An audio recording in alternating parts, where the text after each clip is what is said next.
Testing, testing, test. Okay.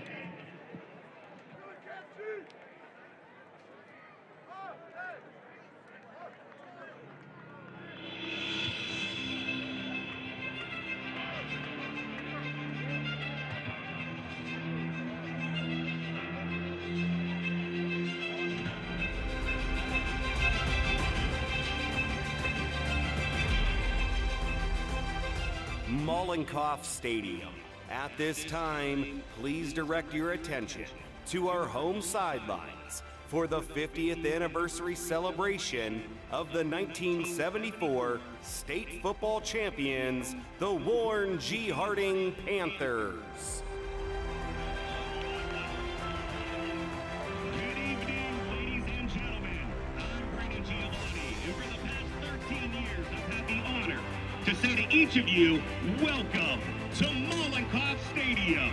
But tonight, the honor is greater to say to each of you, welcome to the 50th anniversary celebration of the 1974 Warren G. Harding Panther State Football Champions. Warren football has one of Ohio's greatest histories, being home of 3 state championship teams, combining for 7 state championships. But tonight, it's about these guys, the 1974 Warren G. Harding Panthers. All right, guys, if we focus on the video board for a season recap tribute.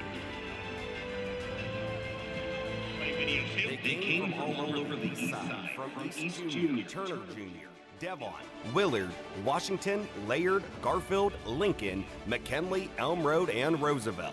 And they dominated 7th and 8th grade football. And I watched these kids from junior high at East Junior.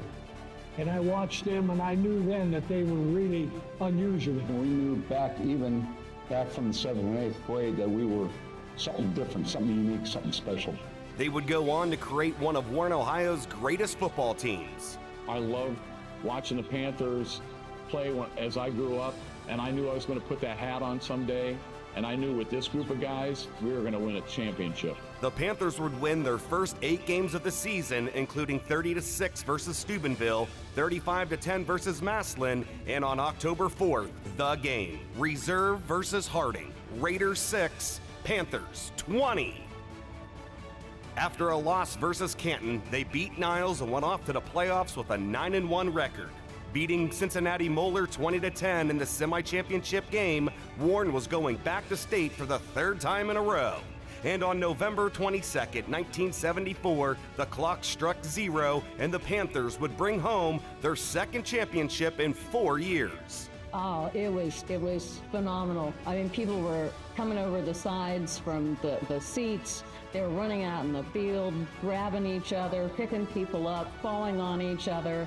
It was phenomenal. Coaches were jumping up and down. I mean, elation. I mean, it's a dream. You know, it's a dream as a kid to go and play for the team that you watched when you were growing up.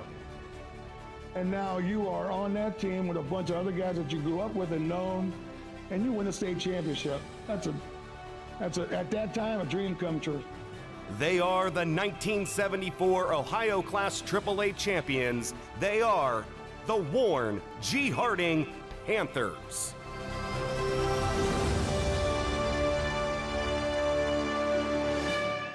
Let's hear it, Mollenkoff, for a tremendous 11-1 championship run in 1974.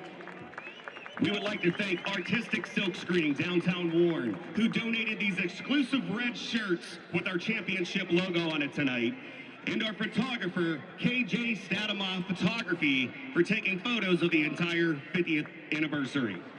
Now, before we introduce these champions on the field, we would like to recognize those 74 Panther champions that have passed, but their legacy will live long here at Mollenkoff Stadium. Let's go back to the video board.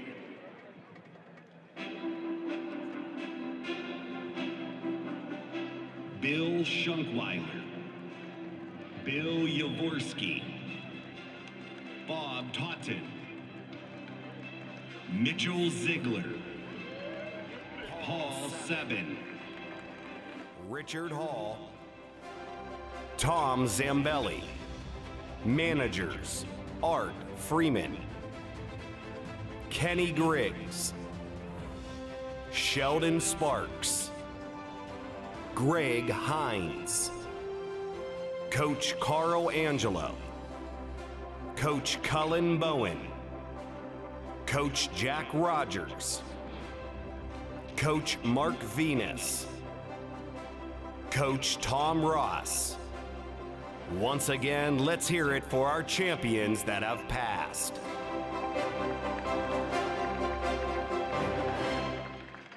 All right, go ahead and play.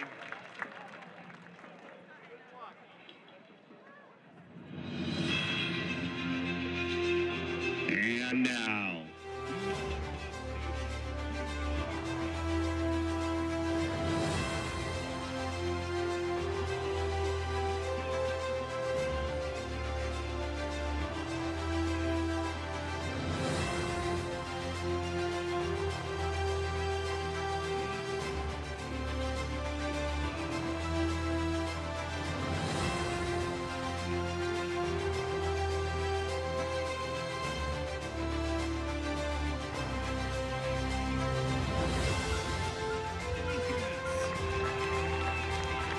number 24, Brad Hughley.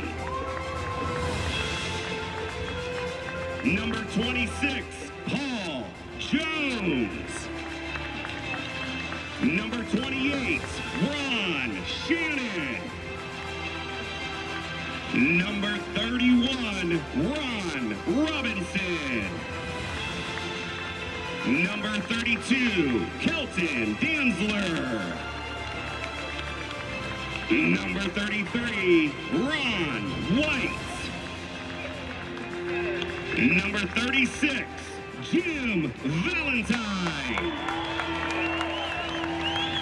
Number 37, Terry Freeman. Number 40, Tyrone Hicks.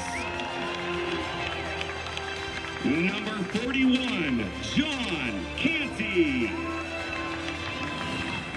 Number 42, Jackie Hudson. Number 43, Bruce Davenport. Number 44, John Henry Ziegler. Number 45, Tim Hall. Number 46, Ray Williams. Number 47, Duke Worthy. Number 48, Tom Backus. Number 50, Tom Sporich. Number 71, Rob Arend. Number 83, Dan Masudzak. Number 84, John Hall. Number 85, Daryl Edmondson. Number 87, George Gaskoulas. Number 67, Terry McCoy. Number 12, James Richburg. Number 79, Cornelius Butler. Manager, Mike Bryant. Manager, Jack Freenberg. Number 88, Gus Masuzaras. And ladies and gentlemen, make some noise. Welcome them back to Mollenkopf Stadium. Our head coach, our 74 head coach, state champion, Ed Glass. we can do better than that. We're Panthers here tonight. Give some love to the 74 Warren G. Harding Panthers.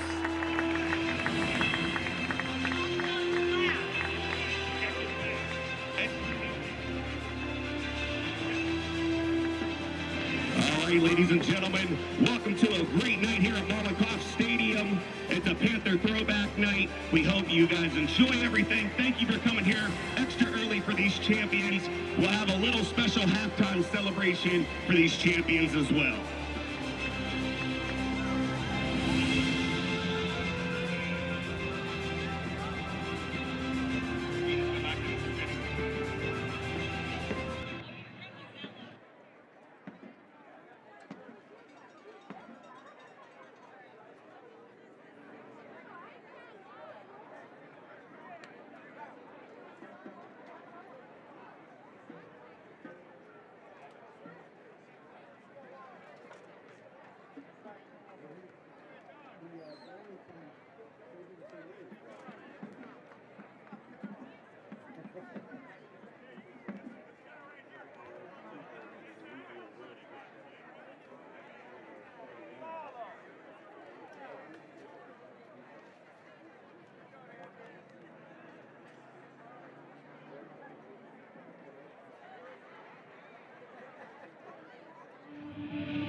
In cheerleading, it's no secret. You'll fall down, you'll stumble. But you've poured your blood, sweat, and tears into perfecting your skills all summer, every camp, every week, getting back on your feet every time. It's game day. Time to bring the cheers. Time for our school spirit to shine. And time to unleash your energy. Your 2024 Raider Cheerleaders.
Spirit without equal. Traditions beyond compare. And for decades, we have been the musical pride of Warren, Ohio.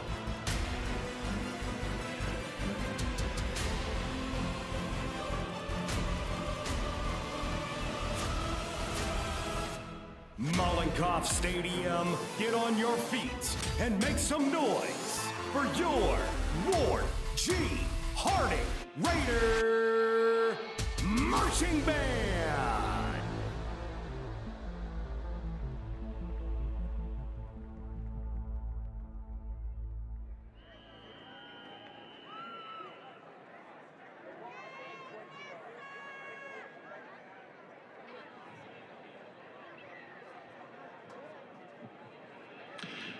Ladies and gentlemen, this week the band would like to pay tribute to the Warren G. Harding Panther Band, their directors, students, and fans. We proudly present a traditional Harding run-on, followed by the Buckeye Battle Cry and the Harding Fight Song across the field.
Ladies and gentlemen, please rise for the singing of the Harding Alma Mater, performed by the a cappella and Magicals Choir, directed by Mr. Keith Rising and Miss Mary Neese. Here is the Red and White.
As part of tonight's tribute to the traditions, the Warren G. Harding Panther Band, select band members will be wearing traditional uniforms dating back to the beginning of the Harding Band program, as well as our red feather plumes to recognize the old Harding colors.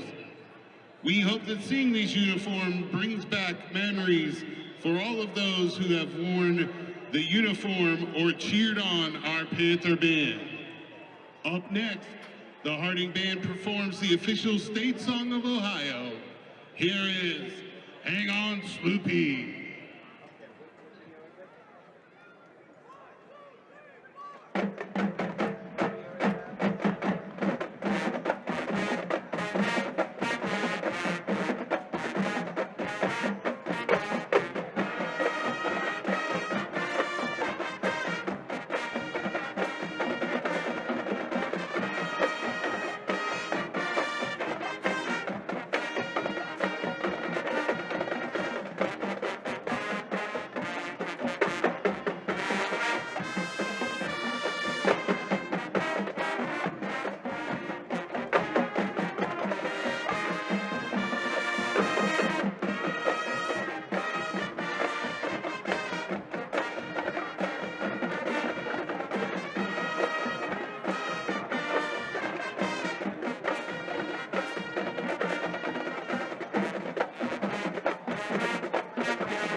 appearances, 45 professional athletes, 7 state championships, 1 NFL Hall of Famer. Western Reserve and Panthers live deep in our soul.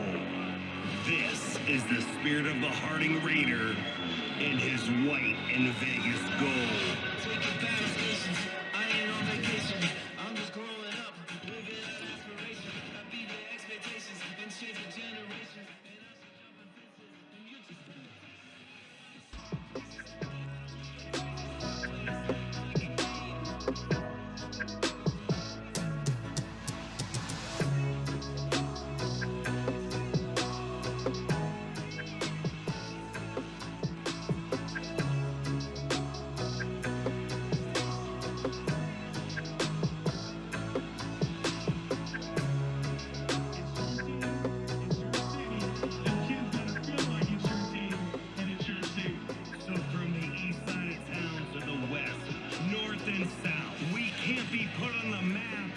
Consumed by maps prior to 1990. This is our new era, a new moment to unite as one and support our city, our Warren G. Harding Raiders.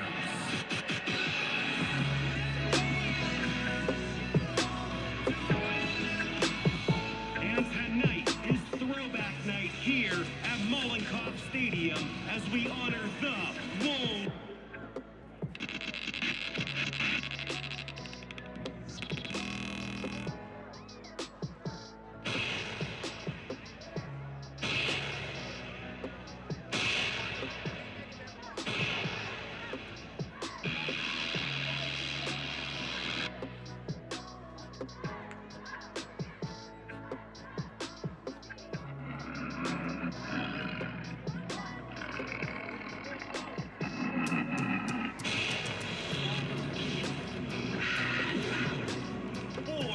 Harding Panthers.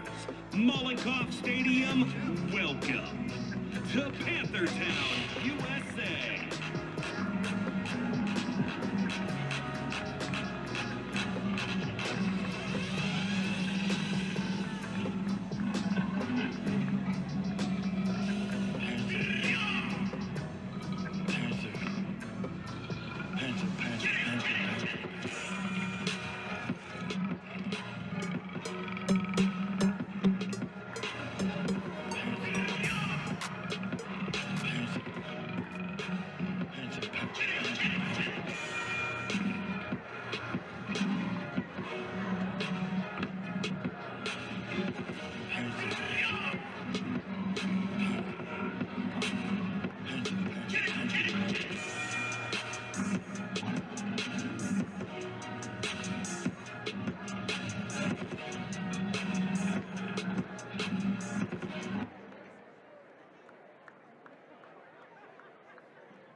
Warren, Ohio, get on your feet.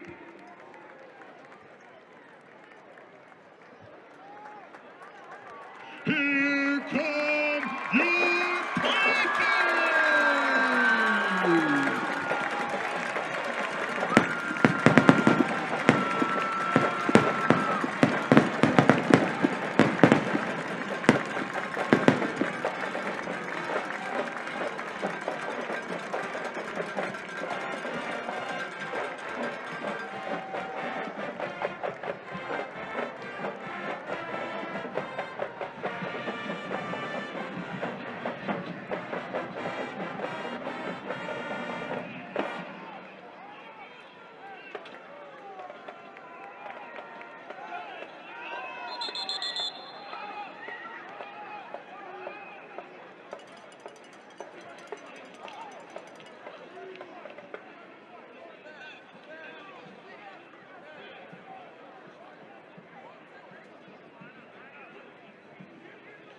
Ladies and gentlemen, at this time, would you please rise for the playing of our national anthem, the Star-Spangled Banner.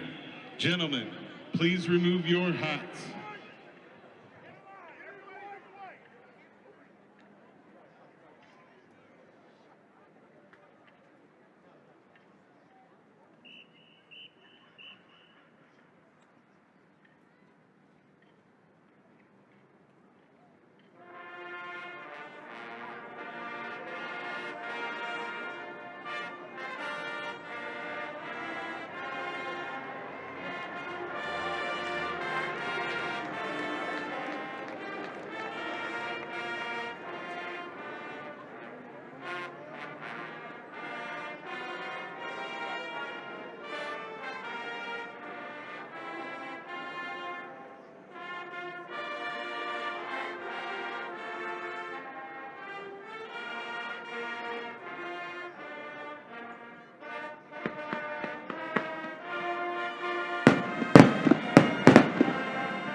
The Star-Spangled Banner brought to you by the Warren Harding Marching Band. And tonight, it is the Warren Harding Panther Marching Band as we are at Throwback Night at Mollenkoff Stadium.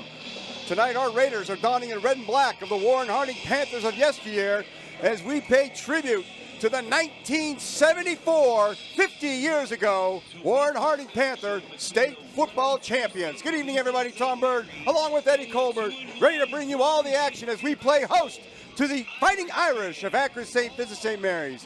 And Eddie, the two teams on opposite trajectories right now. Harding winners of their last two, coming in 2-1 tonight. And St. V's won their first one, but they have been outscored 69-0 over the last 2 weeks. But that might make them even more dangerous. Yeah, a couple injuries at the quarterback spot and the running back spot, it seems, for the St. V's. So that's just going to give a lot of opportunity for this Panther team tonight. Coming off of that win against Perry last week.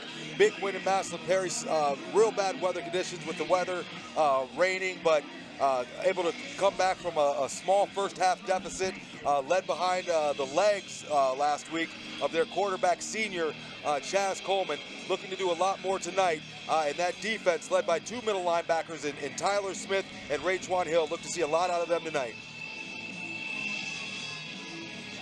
Jaron Edmonds set to put the ball in play as the Panthers will be kicking off. They will be defending the north end zone. Line drive kick deep, fielded about the 9-yard line by St. Vincent-St. Mary's. And there's one tackle broken, and that looks like number 20 for St. V's, Christian Culler, who gives the Fighting Irish great field position to open up this ball game tonight. Yeah, nice return by St. V's to start it out. You talked about some of the issues they've had, just 1 and 2 on the year. Really, they need to start out with some type of spark. Getting that ball out to midfield is really going to give that offensive confidence. Let's see what that Panther defense can do to keep them on this side of the field. 3 and out, get the offense back out there. Culler brought that ball all the way out to about the 47-yard line for St. Vincent-St. Mary's. 2 receivers down low, 1 up high, 1st and 10.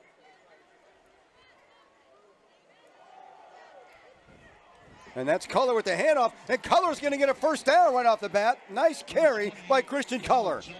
Yeah, saw some penetration there coming off the right side by the linebacker, Aiden Allen, not able to make the tackle there. Thought he would be able to slow him enough for those the other 10 to get there, but nice run to start off for the St. V offense. That puts the ball in Harding territory down to the Harding 42-yard line. Check that 42-yard line.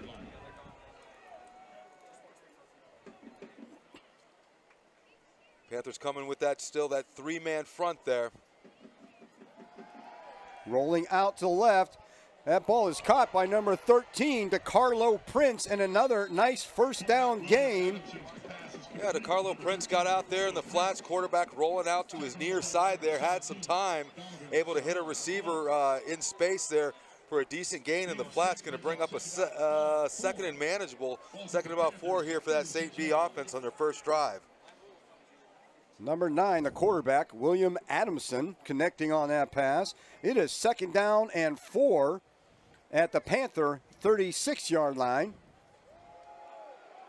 And there's a tackle for a loss of back run. Culler had nothing on that one. Talked about at the beginning of the game, those 2 inside linebackers right there. Tyler Smith Jr., a lot of playing time as a sophomore, so he's comfortable in his position. He was able to come up that time, meet the running back in the backfield, drop him for a loss of 2. That moves the ball back to the 38-yard line, brings up a 3rd down and 6 for St. V. They're on the move early. Defense stepped up on that play. Culler lines up to Adamson's left. And there's some movement on the line. That looks like that's going to go with the Panthers, and that's going to give the Irish 5 yards back. And now that 3rd and long becomes a 3rd and awful short. You know, we saw the Panther defense get bit by that bug in their last homestance against Buchtel. Those easy yards there, taking that from a 3rd and 6 to a 3rd and 1 here. This may be 4-down territory for St. Vincent's due to that offsides penalty. And the give is to Culler. And Culler has been at the line of scrimmage. I don't think he got it on that play. That's going to bring him a 4th down. In fact, I think he lost half a yard.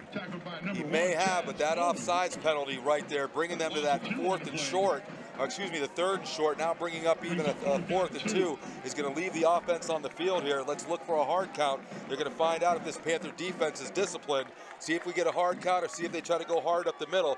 Either way, Panther defense got to buckle down to get off the field. 4th down and 2. Big play early for the St. V offense at the Panther 39-yard line. Adamson again to Culler. Culler shakes one tackle. Culler doesn't make it back to the line of scrimmage. And ball's going to go over to Warren Harding on downs. Once again, we'll see this replay. It looked like the linebacker, number 3, Tyler Smith, might have been leading the charge here. See if we can catch it on the replay. hole opened up here with that three-man front. Looked like it would close quick. You see Tyler Smith, and it looks like maybe they're 52 for the Panther defense. Able to come up. That was Kenneth Bird, able to come up, get the offense back on the field. Harding takes over on downs. It's 1st and 10 at their own 35. Chaz Coleman. That's Steven Sims in motion. The handoff is to Brandon Coleman. Coleman around that right end and gets good first down yardage up to about the 46-yard line. That brings up a 2nd down and 4 for the Panthers. Yeah, I really like what they're doing this year. You know, you'll see a lot of Mike King and you'll see a lot of Brandon Coleman, and then obviously Chaz Coleman able to use his legs out there. Really gives the defense something to think about when they've got kind of a three-headed monster in that running attack. Panther defense giving up a couple big plays early. Little bend but don't break going on there, forcing St. V's to turn the ball over on downs, and now Harding looking at a 2nd down and 4 from their own 41-yard line. That's Sims in motion again, and that pass out to the flat to Sims. He's trying to make something happen. He's going to lose a couple yards there, trying to get that little pitchback slash pass from Coleman to Sims, and it just didn't have anywhere to go. Against Buchtel, Mike King had a great game, I think 132 yards, but they really struggled from the running back position to try to really establish that game. So by running those screens like that, that's basically just an extended handoff, trying to get the ball to your athletes out in space, give them that one-on-one opportunity to make somebody miss. That time the defense was able to snuff it up, but look for more plays like that to get these guys on the outside, use the athleticism, make one guy miss, get north and south for the positive gains. Harding loses a yard. That's Mike King-Adair. And Mike King-Adair is not going to get anything. That's going to bring up a 4th down and 5. And the punt unit comes on. Chaz Coleman will step back and do the kicking chores as he has the last couple of weeks from that punter's position. Yeah, give it to the St. V defense right there with all the different firepower that the Panthers have on offense, them being able to get them off the field like that with this 4th and 5. But you got to be careful with Chaz back there at punter. He's able to pull up and throw or possibly tuck that ball and run to get the 5 yards. DeCarlo Prince, the deep man for the Irish, and almost blocked and kind of a shank. Chaz Coleman got hit. I believe they must have got a piece of that ball. No flags are thrown, and that's going to give St. V's great field position for their 2nd possession. Yeah, I don't know if he got a piece of the ball or he got his leg there, but the referee was right there. You saw Chaz look at the referee, kind of put his hands up as in, no, that's a clean play.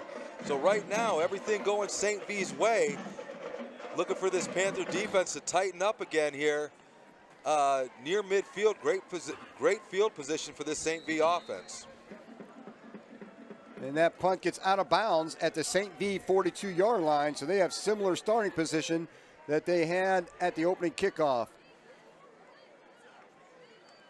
Adamson, quick pass, and that ball is almost picked off. It's knocked down at the line of scrimmage, brings up a 2nd down and 10. Yeah, great play out there by the that was Braylon Adams out there. Great play.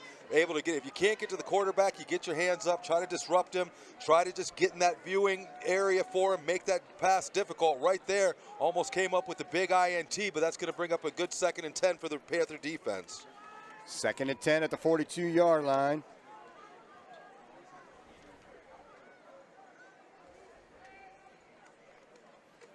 The handoff is to Color. Color bounces outside to the left, and Color has very little running room. He might get 2 yards off of that. That's going to bring up a 3rd down and long. Yeah, sophomore Matty Richardson, number 10, came up. Nice form tackle, getting low on the big back right there. As you watch on this replay, bounces it to the outside. Matty Richardson comes up, makes the hit down low, slows the running back down.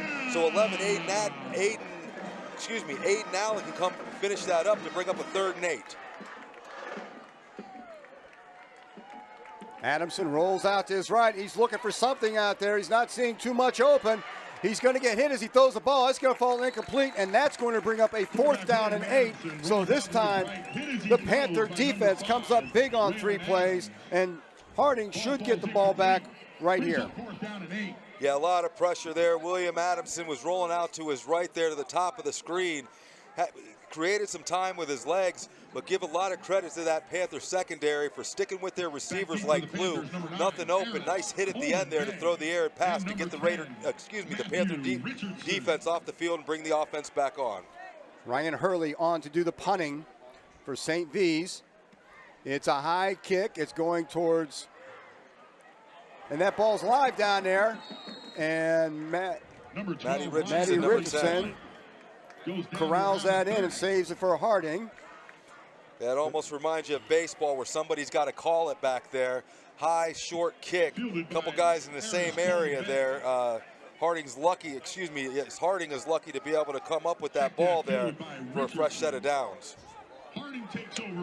First and 10 Panthers at their own 30-yard line. 6:36 to play in this first quarter. No score yet. Chaz Coleman brings his offense back out on the field. My King Adair will set up behind him. 3 receivers up to the top. It's going to be My King Adair on that sweeper on the left side. My King Adair gets a block, and My King Adair is loose. He is down the left sideline, all the way down to the 20-yard line. First and 10, Harding. Love that call right there. We talked about getting the athletes outside, getting them one-on-one. They were trying the middle on that first possession. Nothing was there. This time, simple pitch out to the left right there. Let those blocks set up. My King Adair did the rest with his speed for a huge gain for the Panthers. 50-yard scamper by My King Adair around that left end. And but for a shoestring tackle, he would have scored. But it is first and 10, Harding Panthers at the Irish 20-yard line. Look for him to start working these edges. Well, we got something out there. Harding's going to call a timeout here. We've got Coach Richardson coming out on the field. Timeout White. Harding's going to use a timeout and talk this over. Tom, while we have a quick minute, just want to remind everyone, October 12th this year, first ever, the inaugural 5K to the 50, a 1-mile walk run to all benefits going to the football operations here. Registration fee is $35. You can go online at www.WGH50THE50.com. That's www.WHG, the number 5, the letter K, TOTHE50.com.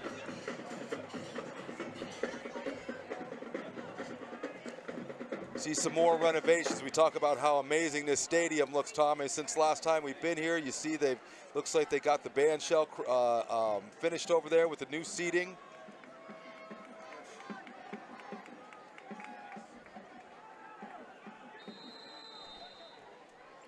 Harding again, first and 10 at the St. V 20. And that's My King Adair again. He's going to get met in the backfield. Harding's going to lose a yard on that play. No room for My King on that play. Yeah, it's been some tough sledding trying to go up the middle here. Give St. V's the credit for, really being able to get some penetration on the line of scrimmage right now. They found their positive plays, running to the outside, using their speed, kind of stopping those defensive ends from setting the edge. We'll see if Harding tries to continue to go up the middle to break that wall, or if they try to find some success continuing to hit the edges and the outside, use their speed and athleticism. That was Davion Blackwell on that last carry, number 34. My King Adair is deep, and My King Adair will get the ball on this play. And no room for My King, the real My King Adair this time. No room for him on that side, and it's going to bring up a third down and long, as now all of a sudden the St. V defense is stepping up to the challenge after giving up that long 50-yard run. Yeah, once again, you see him try to go up the middle. He tries to bounce it outside there. A lot of pressure, a lot of penetration by that St. V's front. I want to say they're running a 4. Yeah, that front 4 of the St. V's being able to get some penetration back into the Panther backfield to disrupt these plays early for losses or minimal gains. Third down and 12. Coleman looking into the end zone. He's got a man wide open. Touchdown, Panthers! Marcus Crum, a Chaz Coleman a lot of credit. I think he threw that touchdown with his eyes. If you look out there, he had a running back going to the flats and pump fake to them. That cornerback stepped up. As soon as the corner stepped up, Marcus Crump wide open in the end zone for the easy pitch and catch. 22 yards from Chaz Coleman to Marcus Crump, all by himself on the left sideline. Harding looks like they're setting up for two early on. Little helter-skelter here. See if they can make St. V's burn one.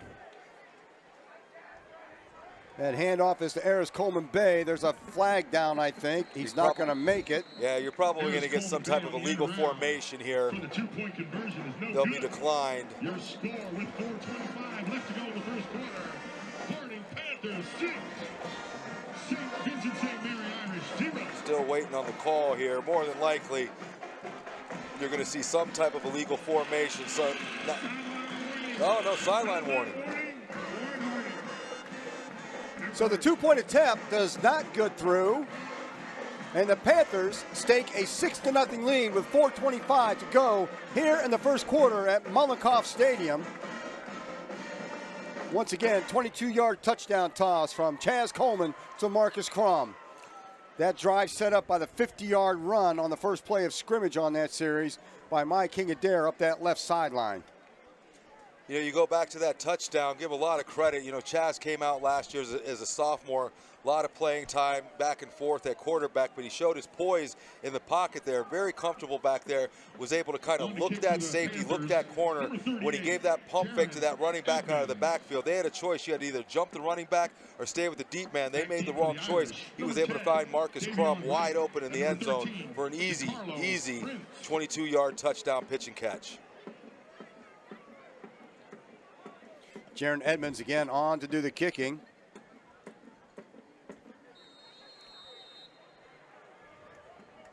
St. Vincent-St. Mary's with a big return the last time.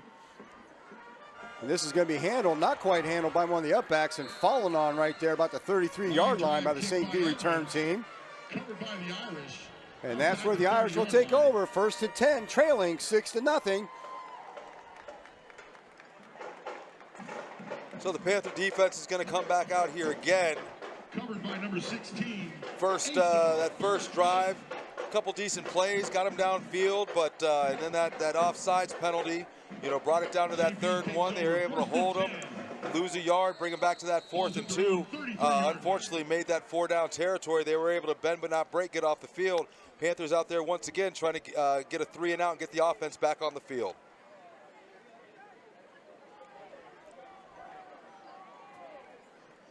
Panthers showing a blitz. They're looking over for a call. Adamson at quarterback for St. V's. There's a handoff to Culler. Culler gets around that right end and pounds his way ahead for about 6 yards, maybe 7. Gets it out to about the 40-yard line.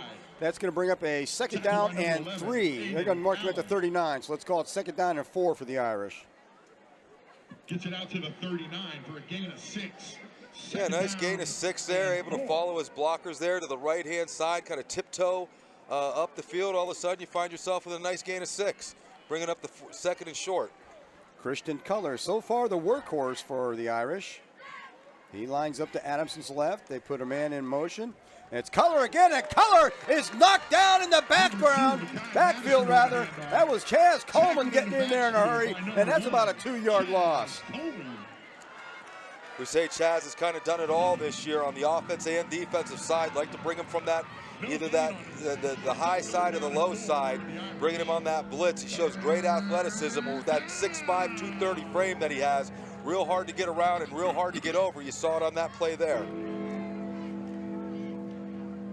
Maybe a fraction of a yard loss. They're still calling it 3rd down and 4.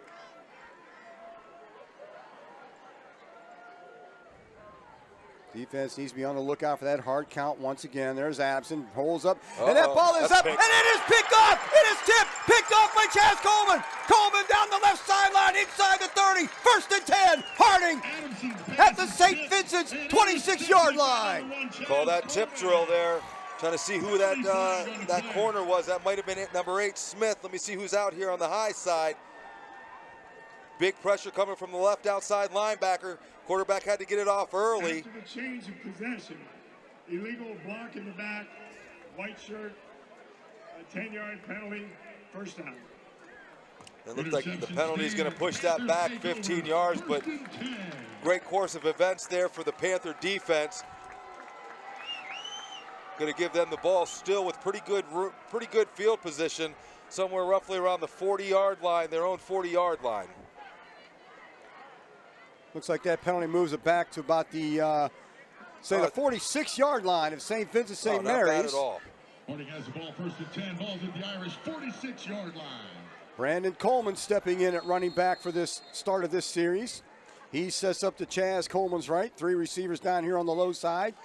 And as we've seen, James Jones. As James Jones coming in, gets the quick pass out, but going to result in a loss as Davion Blackwell is met as soon as he catches the ball, and that's about a 4-yard loss back to the 50. Second down and 14 coming up for Warren Harding. You know, we've seen Coach Matty Richardson, we've seen him do this in all 3 games, given his two-way offense and defensive starter, quarterback Chaz Coleman, a breather by bringing in the young sophomore, James Jones, to get him some reps.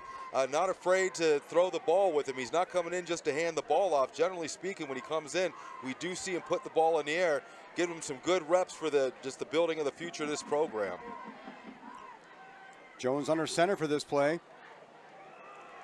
There's a pitch, a little change of direction. That's Mike King Adair, gets hit hard after a nice gain down to about the 45-yard line, making a 3rd down and manageable 4. Boy, he took a nice pop on that near sideline. Took a big hit on the sideline there. I'm trying to watch the replay to see the line blocking, to see if that was a design or if that was just, you know, kind of an ab lib. Looks like they're pushing everything to the right, so that might have been designed for him to kind of counter back to the right. Able to come out there, turn what looked like might have been nothing into something to bring up this 3rd and manageable of a 3rd and 4.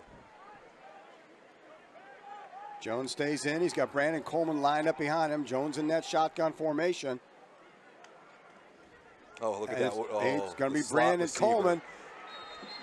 And the Irish defense had that one smelled out from the beginning, and that's going to bring up about a 2-yard loss. 4th down and 6. Going for it. I think they're going for it. You might see Chaz come back in at quarterback for this play, but I think they're going for it. I think this is 4-down territory for them. Chaz Coleman indeed steps back in, and it didn't look like a mass change for the punting unit, so the offense stays on the field.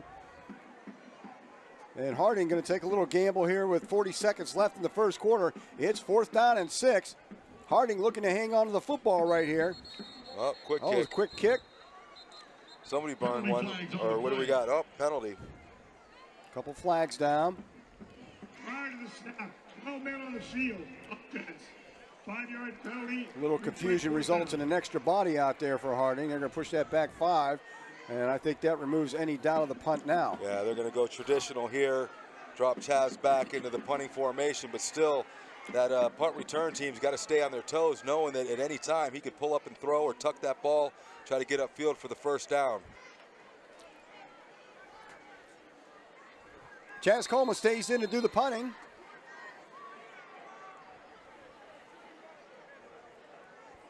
DeCarlo Prince, once again, the deep man for the Fighting Irish. And again, they bring a hard rush. That ball is going to get out of bounds down around that 10-yard line. That line drive kick is going to pin St. Vincent-St. Mary's back for their worst field position of the game. Where are they calling that out at? Watching the official mark it off. Looks like he's taking it out to about the 7-yard line. So nice. What do they call that? The coffin corner going on there. Kick there. That line drive punt gets out around a 7-yard line. So the last few seconds coming up in the first quarter, and St. Vincent-St. Mary's finds themselves a long way from the end zone. 1st and 10 at their own 7-yard line. Panther defense has really stepped up thus far. This is going to be their best starting position, having them pinned back. We'll see if Coach Richardson decides to send a couple guys here They've been able to get some penetration thus far. See if they want to send some guys, see if they can push them further and further back. They've got a freshman quarterback. The closer he gets to that goal line, the more nervous he's going to be back there. Let's see what type of pressure that Panther defense puts on him. Looks like they've brought in a new quarterback, number 12, Ryan Hurley. Junior, 5'9", 170.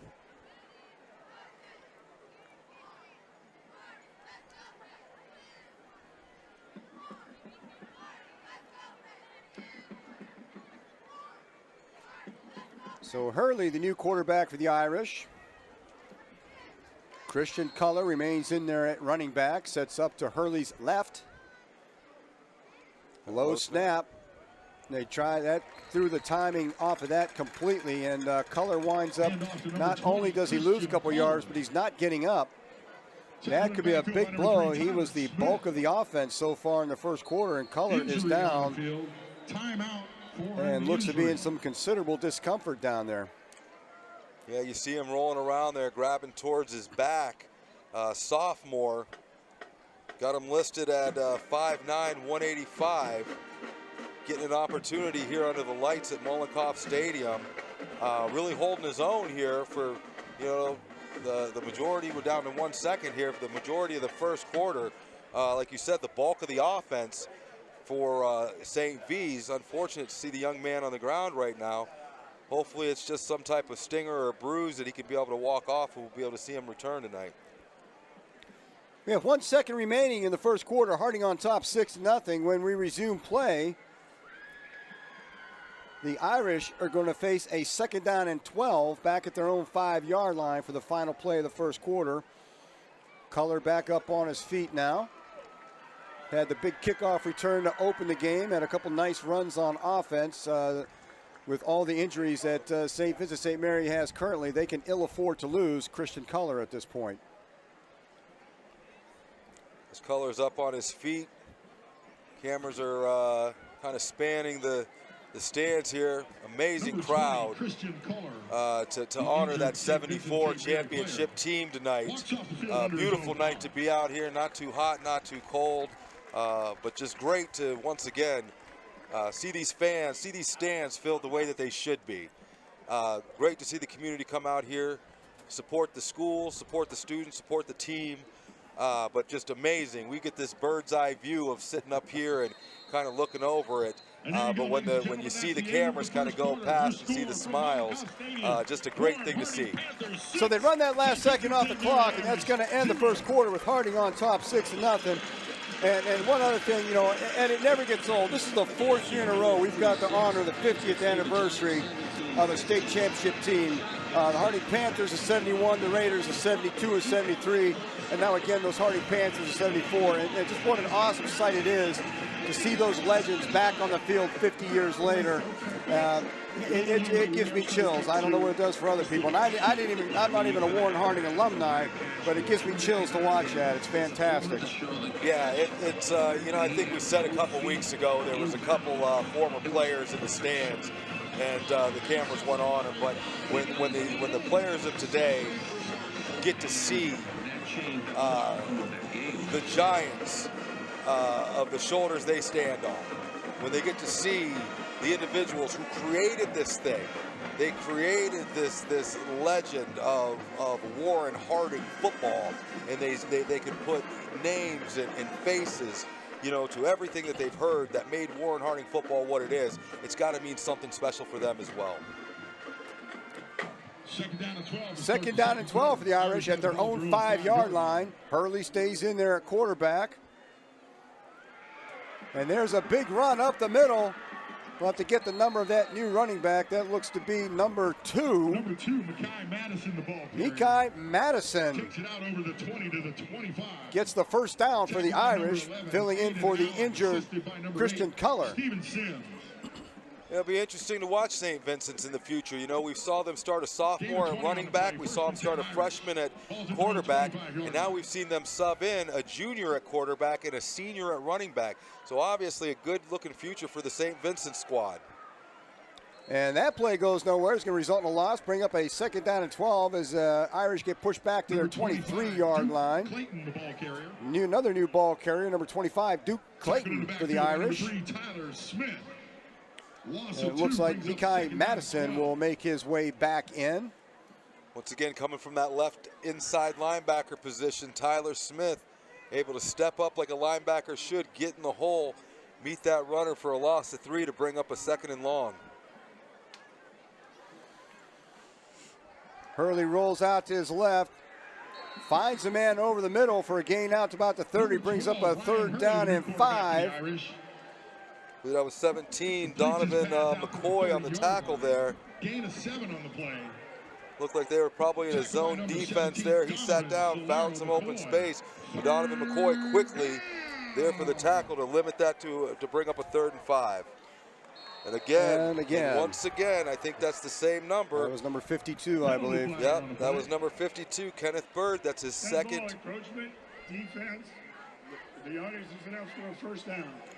That's going to bring up, they had a 3rd and 5 there, opportunity to get off the field, but once again, Kenneth Bird, 52, appreciate the aggressiveness, but got to be disciplined there, got to watch the ball. 1st down, 1st and 10 at their own 30. Especially when you're lined up right on the ball. That's the last guy that should be jumping right there. The ball's right in front of him. Hurley over to his right. He finds number 13, DeCarlo Prince, and that's another Irish 1st down into Harding territory, all the way down to the Harding 47-yard line. Once again, good protection there. Plenty of time to throw. Finds Carlo Prince there, able to catch the ball. Find a soft spot in that defense. Get north and south to get over into Panther territory with a 1st down. So despite some injuries on the offensive side of the ball, St. Vincent-St. Mary's has been moving. Got a screen out there, but that's And that ball is picked off, tipped by Chaz Coleman. Coleman's going to take this all the way. Touchdown, Panthers! 53 yards on the interception return.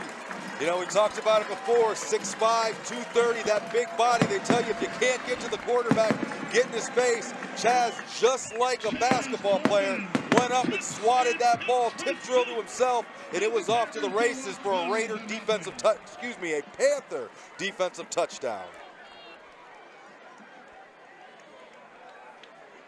All season, you've seen it on both sides of the ball. You've seen Chaz Coleman facilitate the offense and be a huge spark to that defense. Once again, coming on a blitz from the high side of the screen there. They had a receiver wide open. You saw the running back, number 2, go out there in the flats. Didn't matter. Chaz, with that big body, caused the disruption for a 6 for the Panthers. And Jaron Edmonds splits the uprights to make it a 13-0 Panther lead. Every time the Irish offense seems to get moving, that Panther defense has stepped up, and that time they stepped up huge, courtesy of number 1, Chaz Coleman. Yeah, got to feel good.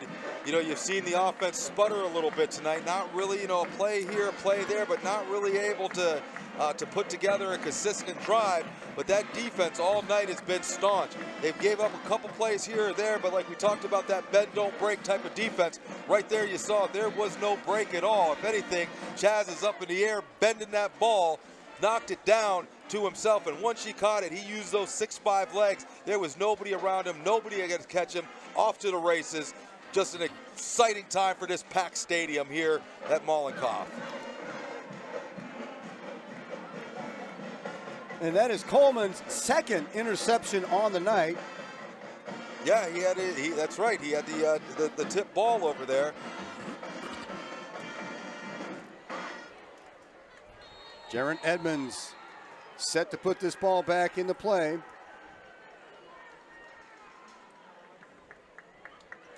And that's a deep kick, taking all the way back to the 3-yard line. That's number 4, Corey Jacobs. Gets it out to about the 23, and a nice kick there by Jaron Evans, getting that ball deep like that. Yeah, good to see Gerard Edmonds. Good to see him, you know, back on the field. I was surprised that they didn't kick the extra point, choosing to go for 2. You know, the sophomore coming in, you know, after just a spectacular career by Jake Doherty. A lot of high thoughts about the new kicker that's coming in here. Like I said, I know him personally, coached him for a lot of years in baseball, lives down the street from me. The kid's been all over kicking, just has a wonderful career in front of him. Great to see him back out there and great to see him putting that leg behind the ball. Give him a couple more weeks, I guarantee you he starts finding the end zone on those kickoffs. Rylan Hurley remains in a quarterback. He's got number 2, Mekhi Madison. There's a pass to that left sideline, caught and hit immediately over there. Gain of about 5. Pass is complete to Corey Jacobs. We have yet to see Christian Culler back on the field after that injury towards the end of the first quarter. Yeah, out there on an island, the sophomore Matty Richardson we saw against Buchtel gave up a touchdown early. They thought they could pick on him for the rest of the game. I think they went on him a good 7-8 times after that, and he was able to lock those receivers down for the rest of the game. And that was Madison on that play. He might get 1 yard up there. Brings up a 3rd down and 3. Number 2, Mekhi Madison. It's a good, great penetration by both linebackers. Coastal Panthers at the 31-yard line. Gain of 1 brings up 3rd down and 3. You got a 3rd down and 3. Got to be disciplined on here. Can't have an encroachment penalty. They've given up a couple already.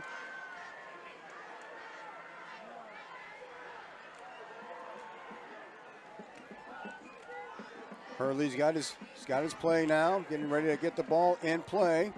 He's going to bring him to the right, looks down, he's got DeCarlo Prince. Prince is going to get the 1st down and take it out of bounds. Okay, stop right there, don't give him another 15. Right, good discipline.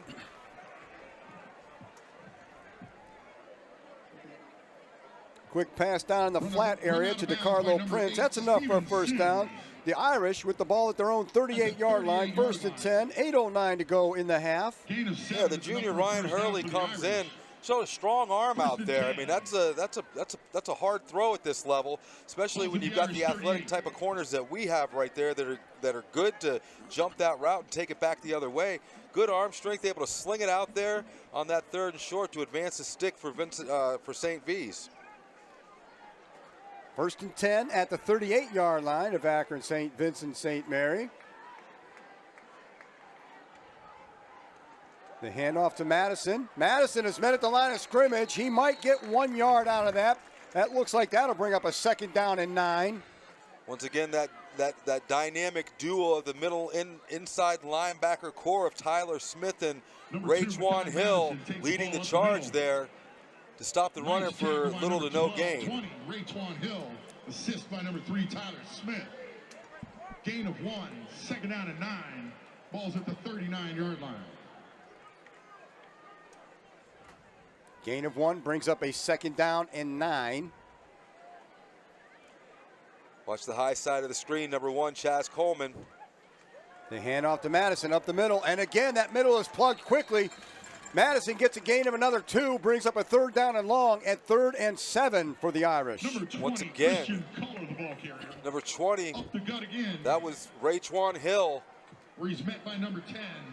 Oh, excuse me, that was Matthew Richardson they're giving credit for, coming off of the high side corner. I think they might have got that wrong. That's a long way for the corner to have came, but they might have had a better angle there. Passing situation for the Irish.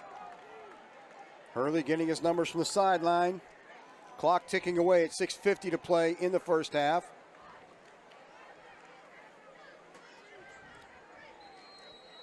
And somebody wants to talk about it. Harding is going to discuss this one. Christian Culler back in the lineup for that play. Good to see that young man back in the game after going down at the end of the 1st quarter. Yeah, I noticed they called his name on the last play there. Obviously, he was able to work out whatever that injury is. But, young man, sophomore, coming up here to Warren under the lights here at Mullenhoff Stadium on such a prestigious night as we honor the 74 Harding Panthers team. This kid, he wants back out there. He wants that opportunity. And, and we want all the smoke. We don't want to see 2nd, 3rd string. We want the best players. We want to compete. So great to see that young man back out there. But as we go with about 6:43 left, 13-0. You kind of look at the game and how it's flowed back and forth. It's actually surprising that Harding's up 13-0 because overall it's been a pretty evenly played ball game on both sides of the ball. St. Vincent-St. Mary has the ball at the 41-yard line. 3rd down and 7 after the timeout. Hurley steps back, and Hurley in a lot of trouble. Bounces off one hit. He won't escape the second one. That was number 3, Tyler Smith, coming in to put an end to that. That was Deshaun Wynn coming from the low side of the screen here. Quarterback turned around, and I don't know how he got out of that. That could have been a devastating hit right there. Still ends up Tyler Smith with the pursuit, ending up able to bring him down for that loss of 6.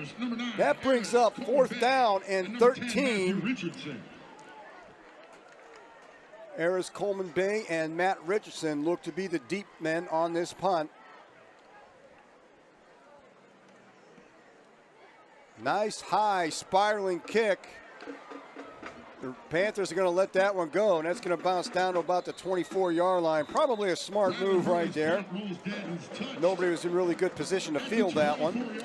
Yeah, you got to be careful when you put the 2 punt returners back there. You know, we saw some of that early on where it's all, you know, you go back to the baseball days in the outfield, somebody's got to call it.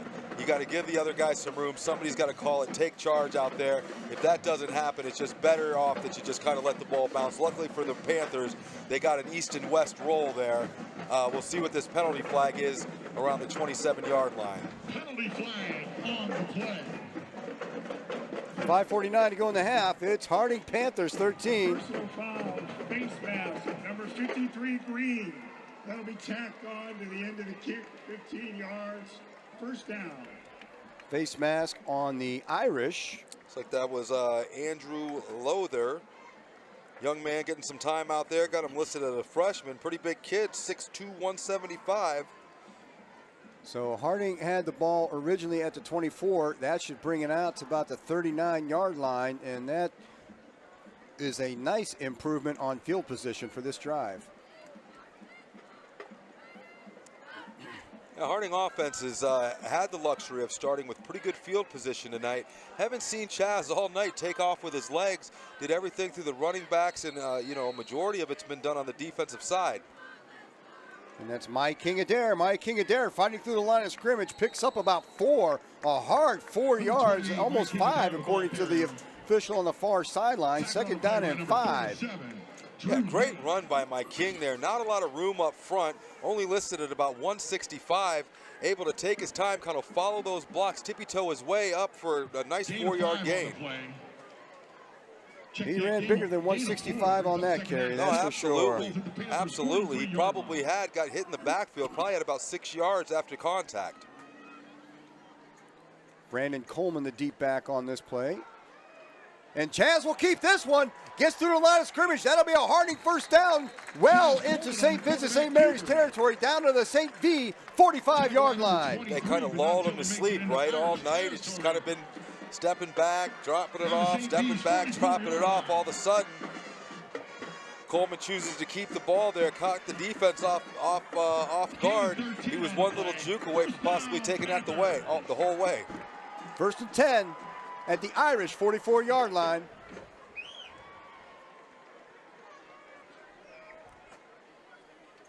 Single safety. Coleman's going to keep it again. Coleman again for positive yards all the way down to about the 43-yard line. Brings up a second down and 4. And Chaz Coleman beginning to take charge of this game all of a sudden. Yeah, straight quarterback draw here. No intentions of passing it. As soon as he caught it, he just took off, was able to tuck it, get upfield. Going to bring up this second down and 3. We haven't seen a lot of vertical passes here on this second and short here, with them being able to control the line of scrimmage right now. Look for Harding to possibly take a shot downfield to stretch this defense. Coleman back to pass again, looking around. He's getting forced out of the pocket, eluding one tackler, trying to outrun another. Finally gets rid of the ball, and a smart play by Chaz Coleman to avoid a huge loss. Yeah, found himself kind of in no man's land there, able to use his legs to buy himself time. Showed that composure as he found himself in a safe position to be able to just throw that ball out of bounds, bring it back to a 3rd and 3. There was number 2, Mekhi Madison, held up just enough at the end of that play to avoid that extra little contact on the quarterback. you know, Harding, they've got a couple burners over there on the offensive side. You know, Marcus Crum, probably their #1 receiver right now with yards and touchdowns. Then you've got Smith coming in. There's no foul on the play for intentional grounding. Yeah, I think the ball made it back to the line of scrimmage. He was obviously outside of the outside the looks box. outside of the tackles there. There was a man on the sideline at any rate. There was a receiver in the area. Yeah. That brings up 3rd down and 3. And what could have been third down and a lot more.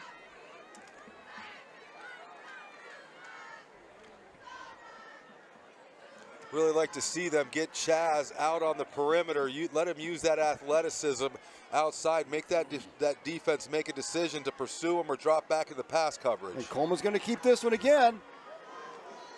He's going to make it 4th down and about 1. Yeah, they're going to go for it here, obviously. 3:43 left. I see some personnel change, but there's no way I could see with this 4th and 1 them ever even thinking about punting in this position. Brandon Coleman and Mike King-Adair, the tandem running duo back in. They're going to go with that power eye that I think we saw against Buchtel. That stacked eye, I believe Mike King-Adair is the deep back, and it's going to be Chaz Coleman up the middle, and Coleman will get the 1st down to about the 33-yard line. Quarterback sneak by Chaz Coleman. Yeah, easy work for him there. You know, it's nice when you've got that ability from your quarterback with just the size that he has. You get into that 4th and 1, 4th and 2, probably up into a 4th and 3. I think anything they're 30 and out. You get into the 4th and 3, it's a real question for the coach that you've got a real good possibility of being able to convert that. That's a great weapon to have on the offensive side. In just a quarterback that's able to get those easy yards just by falling forward. Mike King-Adair sets up to Coleman's left. Jet sweep. And Coleman keeps it again. Coleman again with good yardage inside the 25-yard line. That's going to, looks like a 2nd down and 2 coming up all the way down to 24. Looks like that ball might have came loose late in that run, but I think they're calling him down by contact. Fumbled the ball. Recovered by number 62 for the Panthers, Alonzo Torres. Gain of 8 brings up 2nd down and 2. Alonzo Torres on the spot to save the ball for Harding. 2nd down and 2. 24-yard line. You know, the one thing you want to watch with Chaz with that body, though, he runs a lot straight up and down. That's a lot of body to hit. Really want to teach him to get down and deliver the blows instead of taking them. That was Brandon Coleman, and there's going to be a hit out of bounds. That's going to give a Harding another 1st down. That was a little late push there. Coleman trying to get around that left side, couldn't make it. Yeah, he comes around the side here. I mean, I'm a homer, so I'll take it, but, I mean, that was kind of close on the sideline there. Let's see if they show a replay here where he exactly was. Looks like they're discussing if they're going to, yep, they're going to enforce it. Personal foul, number 12, Green. Half the distance to That's the quarterback, Ryan Hurley. Kevin Helmet.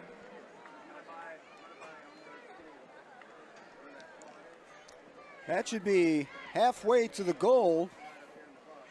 And Harding driving with a score there. Remember, Harding will get the ball back to start the 2nd half. They kicked off to open the game. It's 1st and 10 down at the 12-yard line of Akron St. V's. Adair again trying to get it on that right side. There's another flag down. So they're going to call.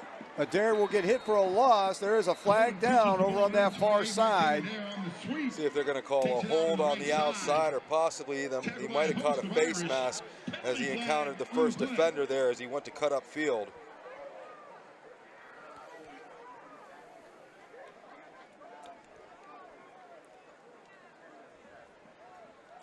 Looked like the initial signal might be the hold you were speaking of.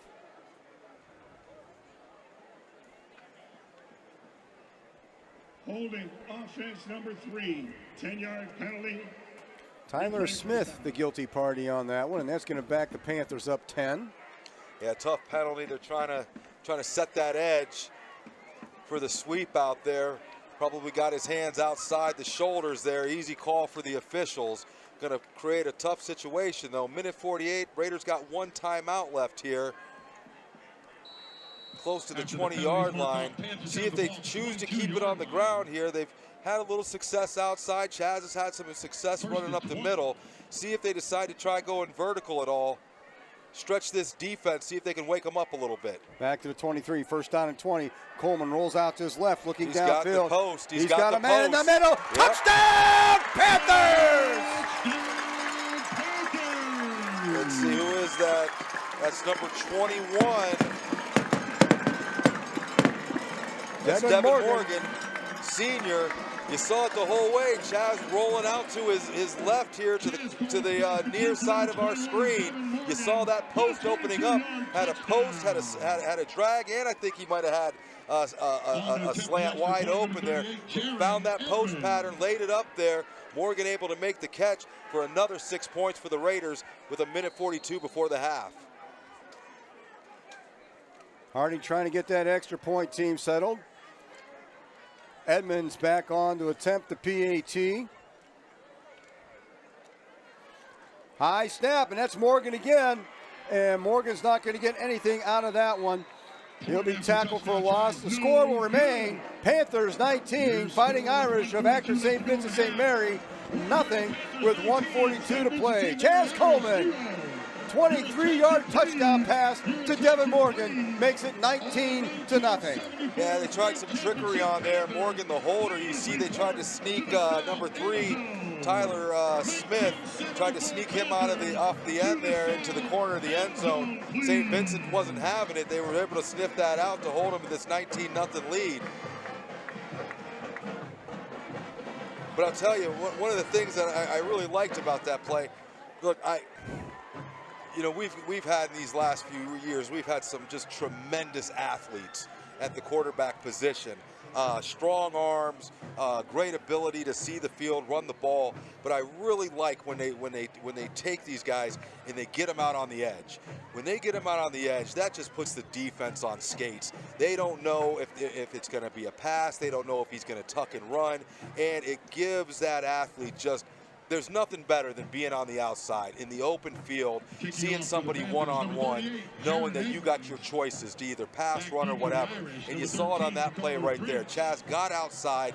He was able to roll. And in all honesty, kind of throw against his body, but that he had that post wide open. But just great seeing getting the cornerbacks out on the perimeter. Another big kick all the way down to about the 3-yard line, where that is fielded by DeCarlo Prince. Oh. Prince gets it out only to the 17, so big deep kick and great coverage by that kick team. That looked like that was number 14, Elijah Phillips. He said, "We won't be dancing tonight. This is not homecoming weekend."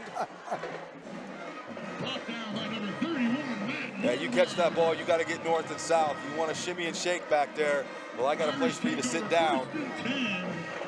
And Elijah Phillips showed him to his seat. Irish take over, 1st and 10 at their own 17-yard line.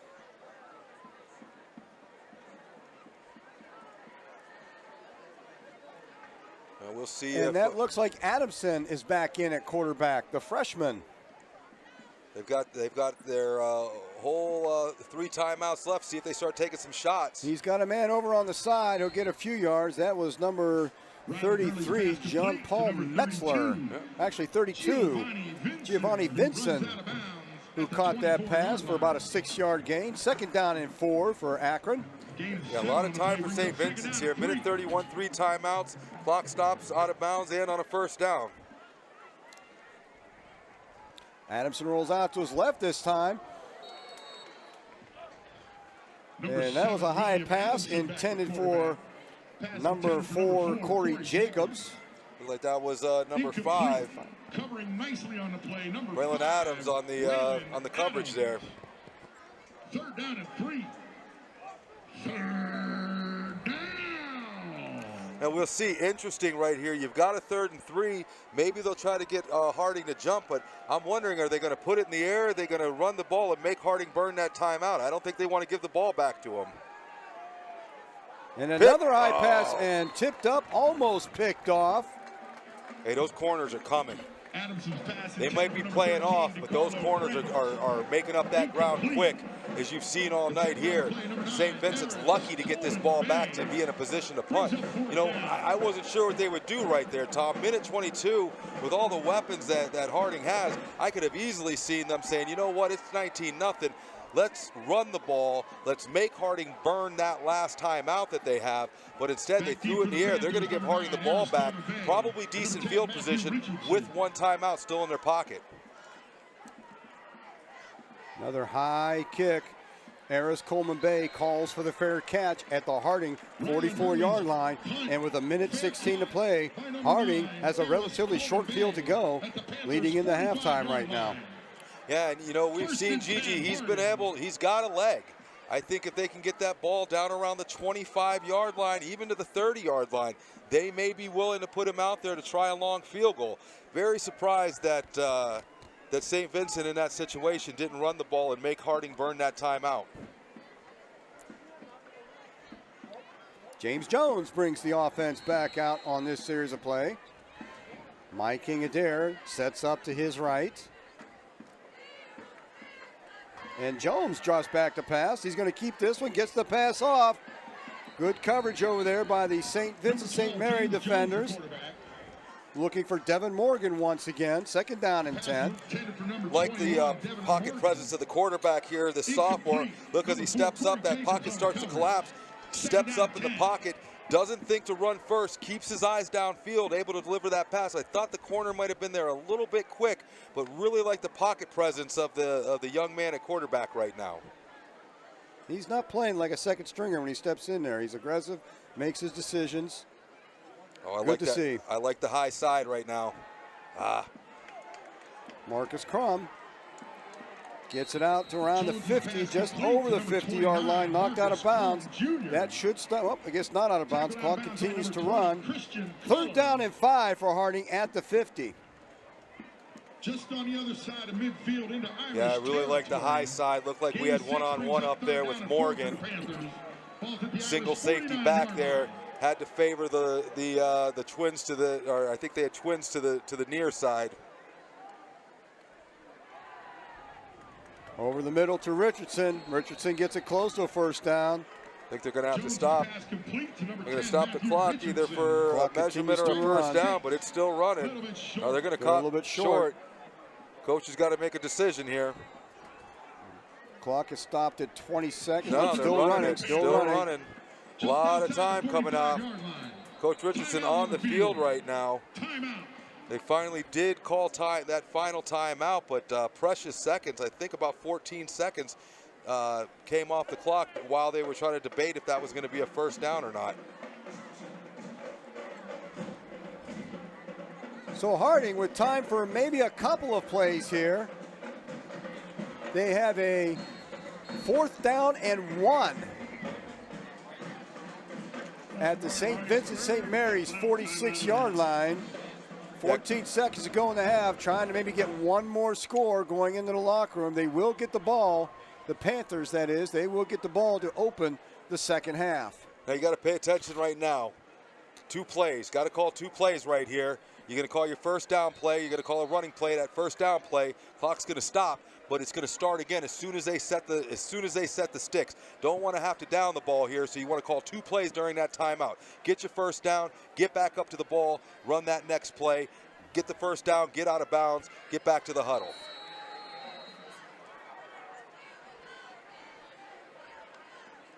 Jones remains at quarterback. Jones down that sideline, had a man open, just overthrew him. Couldn't tell who that was to the high side there. Looked like there was a little bit of contact. He had him wide open, but it looked like a little bit of contact might have thrown him off step of that route. That's going to give the ball back to St. Vincent's here. Dodged a bullet with 7 seconds left. Now we'll see if St. Vincent's is going to try for something big, or they just take a knee and get into the halftime and talk things over. Looks like they're lining up to run a play. Adamson checks back in at quarterback. Mikai Madison, number 2, to his right. And the Irish Look like they're going to try to go for something here with 7 seconds. Last play of this first half. And they're going to use a timeout. Well, they got 3. Timeout 3. They don't carry over, folks. You got to Yeah. got to use them. It's like PTO. Use it or lose it, right? Use it or lose it. Yeah, but overall, we've seen, we haven't really seen the Panther offense really be able to get it going tonight. It's really been the defense that put them in positions to be able to put these points on the board tonight. The defense has stepped up. They've been able to hold this. Let's be honest. This is a shaky St. Vincent team. Came in with some underclassmen at some very key positions, running back, quarterback.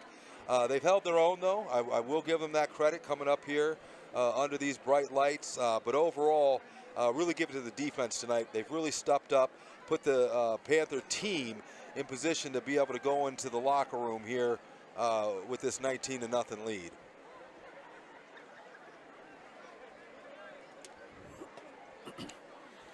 Adamson, the freshman quarterback. That's what I wanted to see. Back out there again. Yeah, run those corners off. 2 deep safeties. He's Just going to drop step them back, and he's going to heave it down that sideline, and that's going to be picked off. Well, it's caught down there, but that's going to end the half. So a nice pass, nice catch. That's going to run the clock out. Well, they're I talking think they're about debating whether or not they've got a second left. That pass was caught down there inside the 20, about the 17-yard line. And down inside the Panther 20. it looks like that is going to run it out. Irish are not going to get a second back on the clock. So that is your first half score. The Irish are still waiting, but the coach is pleading his case, but the referees are heading off the field, so that's not one he's going to win. Yeah, no instant replay in high school. We can watch the replay here. Unfortunately, I don't think we're going to be able to get a clock. We're not going to be able to get a clock to match up with it. We have a great production, unfortunately, not to that extent. Give the young man credit for going up.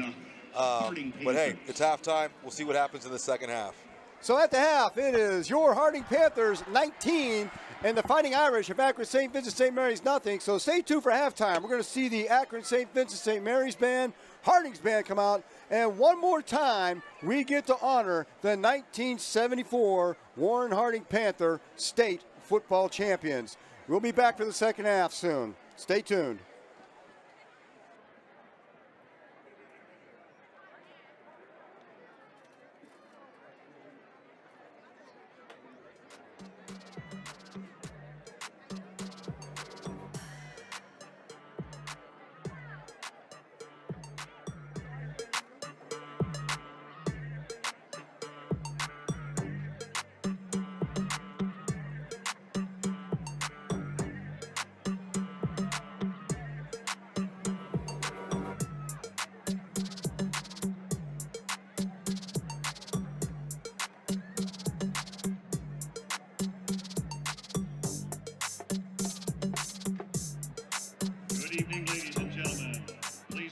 The 2024 St. Vincent-St. Mary Fighting Irish Marching Band.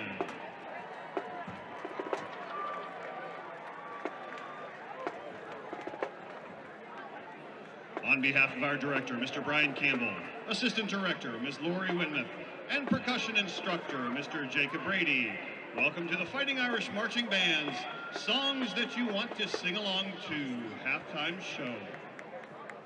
2002 was a year that we all needed some uplifting music. Cheryl Crow came to the rescue and reminded us that it's not having what you want, it's wanting what you've got. So let's take her advice and soak up the sun.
Some songs just get better with age.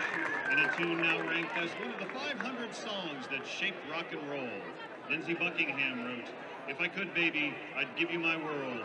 How can I when you won't take it from me?" Let's all join the Irish and sing lead vocals on Fleetwood Mac's "Go Your Own Way."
Hey, where did we go? Days when the rains came, down in the hollow, playing a new game. We've all heard this next song on the radio and at a wedding reception or two. So sing along with Van Morrison's Brown-Eyed Girl.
safe.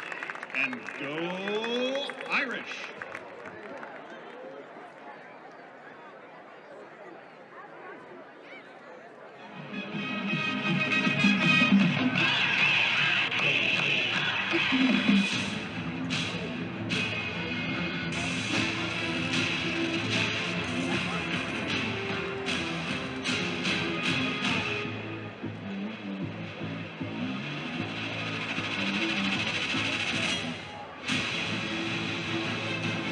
Spirit without equal. Traditions beyond compare. And for decades, we have been the musical pride of Warren, Ohio.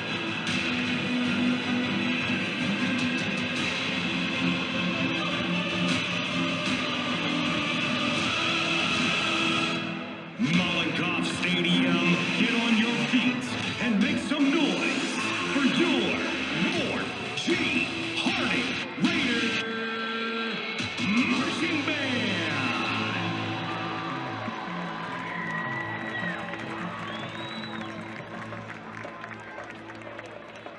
Ladies and gentlemen, this week the band would like to pay tribute to the Warren G. Harding Panther Band, their directors, students, and fans.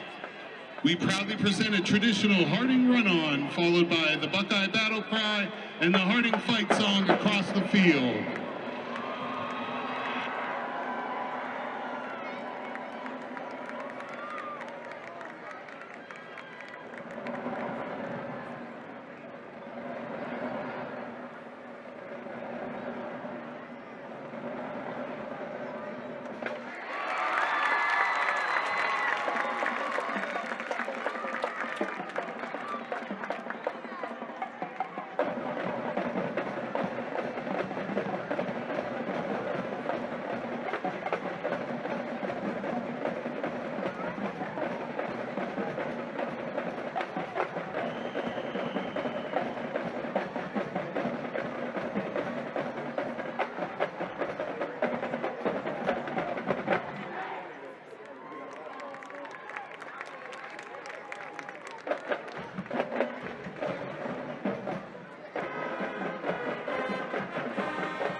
As part of tonight's tribute to the traditions of the Warren G. Harding Panther Band, select band members will be wearing traditional uniforms dating back to the beginning of the Harding Band program, as well as our red feather plumes to recognize the old Harding colors. We hope that seeing these uniforms bring back memories for all of those that have either worn the uniform or cheered on our Panther Band.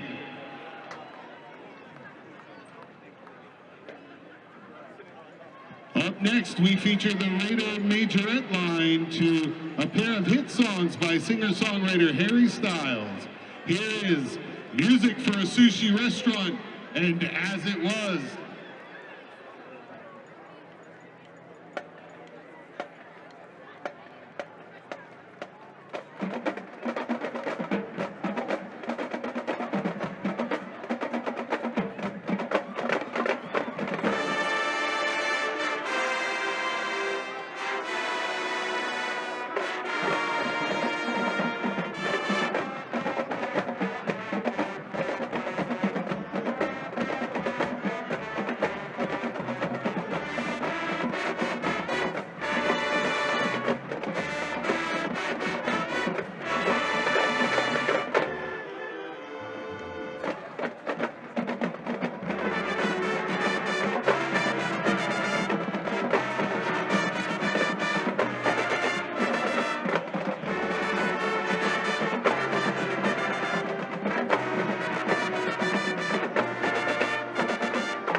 The Harding Band would like to thank all of you for being a wonderful audience tonight.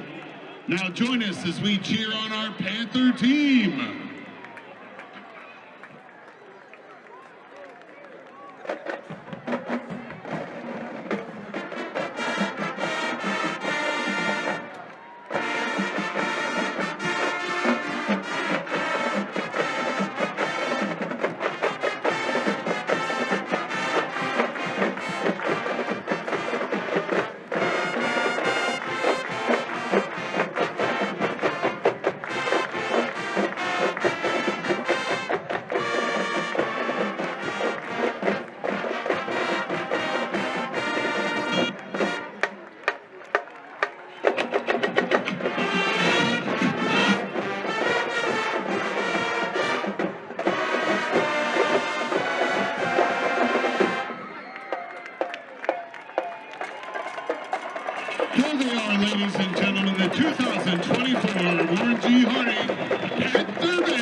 Mollenkoff Stadium. At this time, please direct your attention to our home sidelines for the 50th anniversary celebration of the 1974 state football champions, the Warren G. Harding Panthers.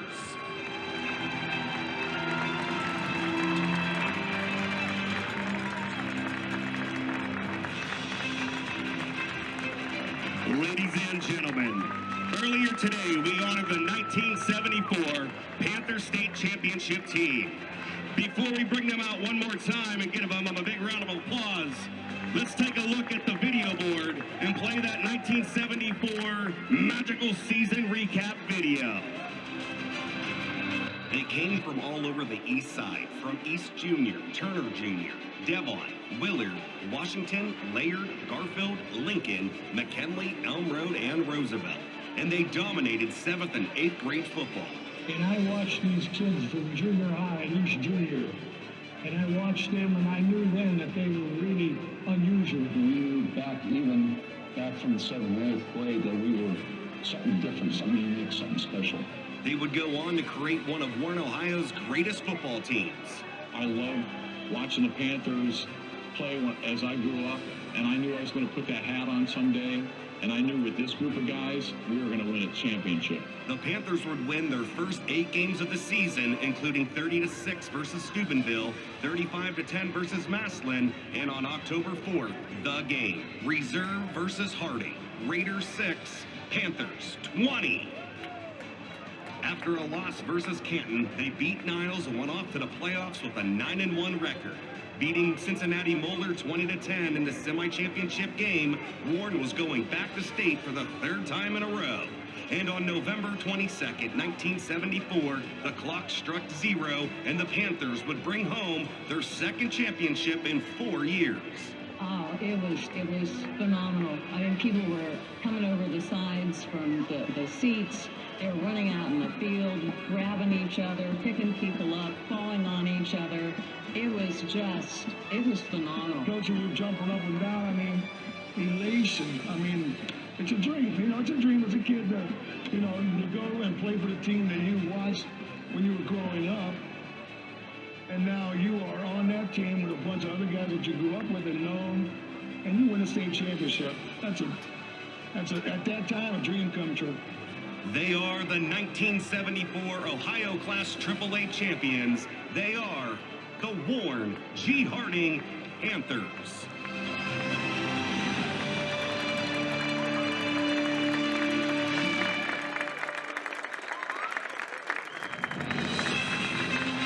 And now, Mollenkoff Stadium, please get back on your feet and help us welcome back our Ohio Class AAA 1974 champions, our Warren G. Harding Panthers. It's been 50 long years since our champions have held this trophy high in the sky. Our very own athletic director, Rick Shippus, is presenting the team with the original 74 state championship trophy. Let's hear it, Mollenkoff. We can be louder than that. Let's hear it for this team. It's a beautiful sight down here for them. Thank you, 74 state championship Panthers, for giving our city their 4th state championship. You are champions then, and you are champions now, 50 years later. Once a Panther! One more time, the 74 team. Congratulations, guys.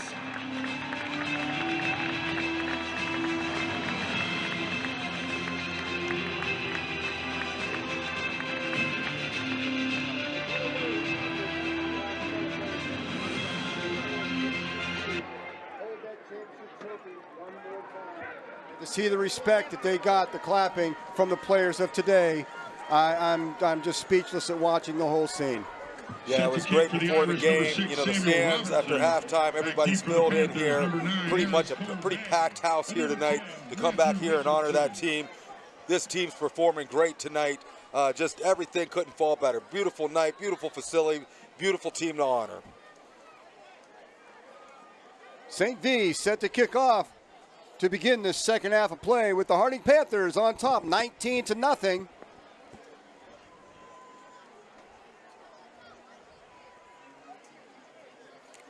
Couple of touchdown passes by Chaz Coleman and a pick six by Chaz Coleman himself. So it has been the Chaz Coleman show this evening so far. Yeah, we've seen that pretty much all year, him kind of the spark of all this. And I think somebody got a head start on that kickoff team.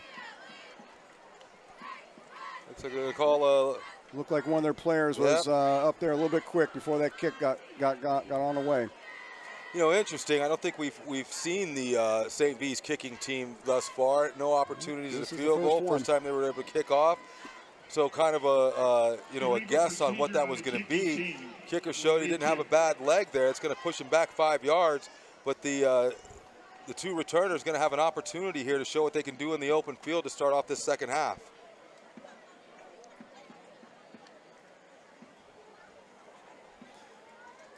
Looks like Eris Coleman Bay and Mike King Adair are the deep backs for Harding on this kickoff.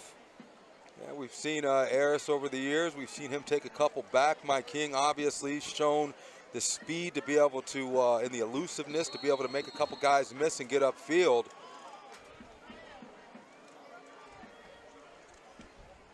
Low line drive. Go out of bounds. And that's going to give Harding the ball out around, a little bit of extra activity down there. That's going to give Harding the opportunity to get the ball, I believe, around the 35-yard line.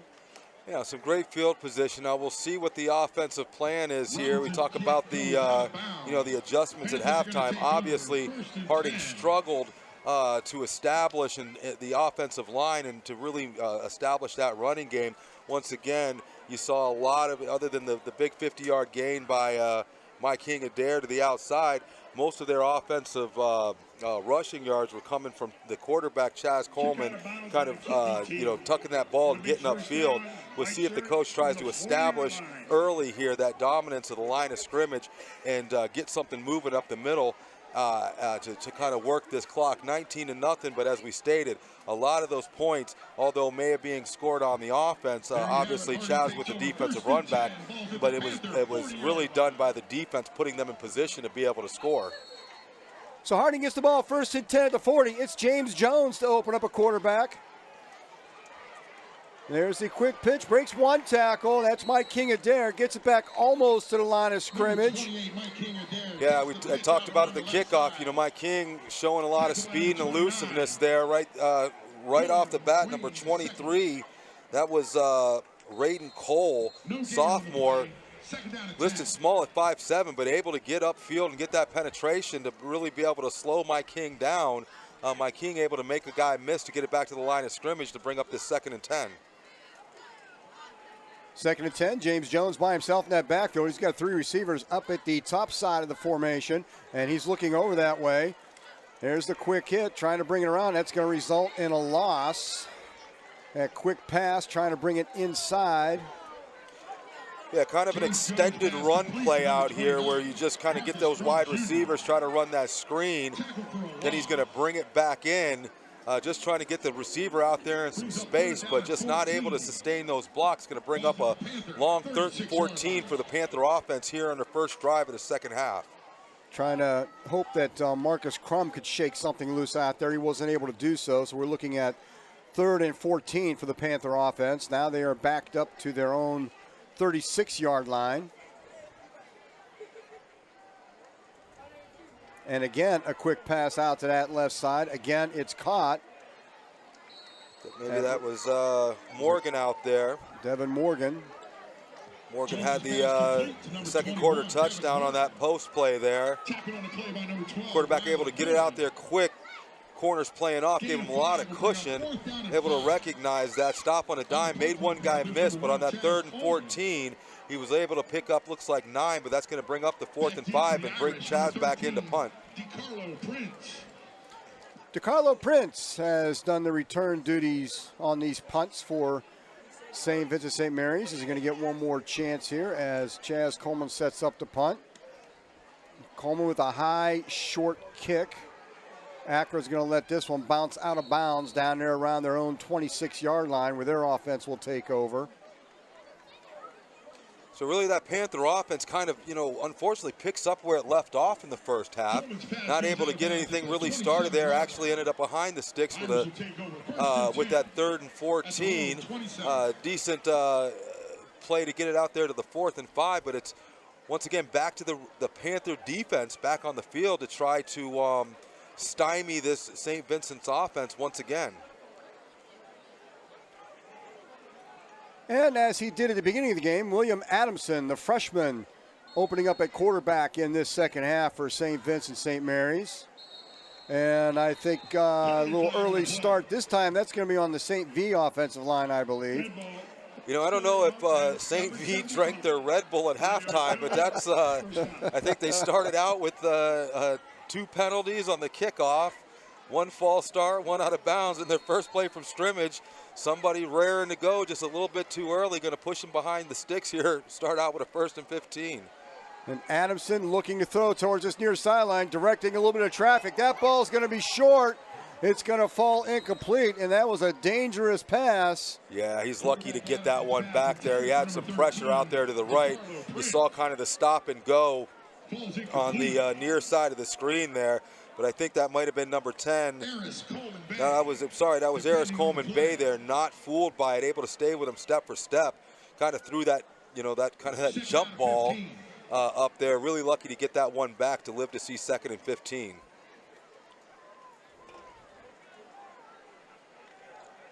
Ball sitting at the St. Vincent-St. Mary's 22-yard line, 2nd down and 15. Corner's given a lot of cushion. Adamson again rolling out and again overthrowing his target, looking for, that's number 36 down there he was trying to hit. Number 36, I don't see a 36 on there. No, 32. Looking for Giovanni Vincent on that near sideline. Couldn't find him. Brings up 3rd and 15. That's probably the 3rd time I've heard a freshman's name called. I don't know if that's due to injury or, just kind of low in numbers now. They've had a number out there. They've had a number of freshmen, sophomores playing for them. We'll see, this year could be just the rebuilding year for St. Vincent's. Look to see what some of these young players getting some varsity time do in the upcoming years. Adamson looking way downfield. He's got a man.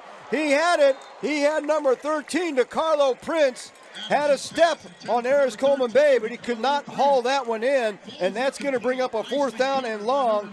The Irish are going to have to punt this one away. Yeah, Eris Coleman Bay out there on an island by himself. No safety help. Number 13, DeCarlo Prince did have a step on him. Quarterback put it there, just unable to haul it in. Would have been a big play that the St. Vincent's needed. Panthers defense once again able to get off the field with a 4th and 15. The freshman showing a lot of arm on that toss. And that is a short punt, might have been tipped in there, and that's going to give the Panthers outstanding field position on the St. Vincent-St. Mary's side of the field. It looked like that was partially blocked, but then even Duke Clayton, they were getting a decent bounce there. Don't know why he kind of stepped. You can see even before he stopped it, somebody else tried to stop the ball for St. Vincent. Instead of continuing to let that ball bounce, maybe would have got another 5-6 yards. But instead, Harding's going to start out with great field position on about the 43 of St. Vincent. Chaz Coleman bringing the offense out for this series. We saw James Jones to open up the second half. Completed a couple passes, but couldn't really get too much going on that drive. Coleman back in the game. He's going to hand this off to Mike King Adair. Mike King Adair's got a hole up the middle. One man to beat all the way down to the Akron St. V 25-yard line. 1st down, Harding. Give a lot of credit to that offensive line right there, Tom. If we can see an replay, watch how that looks like he's going to hit a B gap here, but they've got a stunt on. You see that hole just open wide open. Mike King showing patience, allowing his linemen to set those blocks, open up that hole wide open. He was able to read that hole, get upfield north and south for another big gain for Mike King Adair.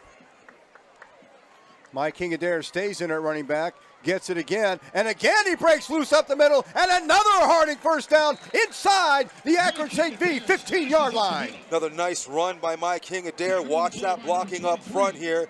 Looks like he's going to come to the right. He's got a host of blockers. He just lets them set the block, lets them run out there. I mean, look at where you see those linemen. You see those linemen 5-6 yards downfield, pushing the envelope, right, so their running back can run right behind them for another nice gain. I'd like to see Coach Richardson stick with this running game, start to dominate the line of scrimmage and take control of the game.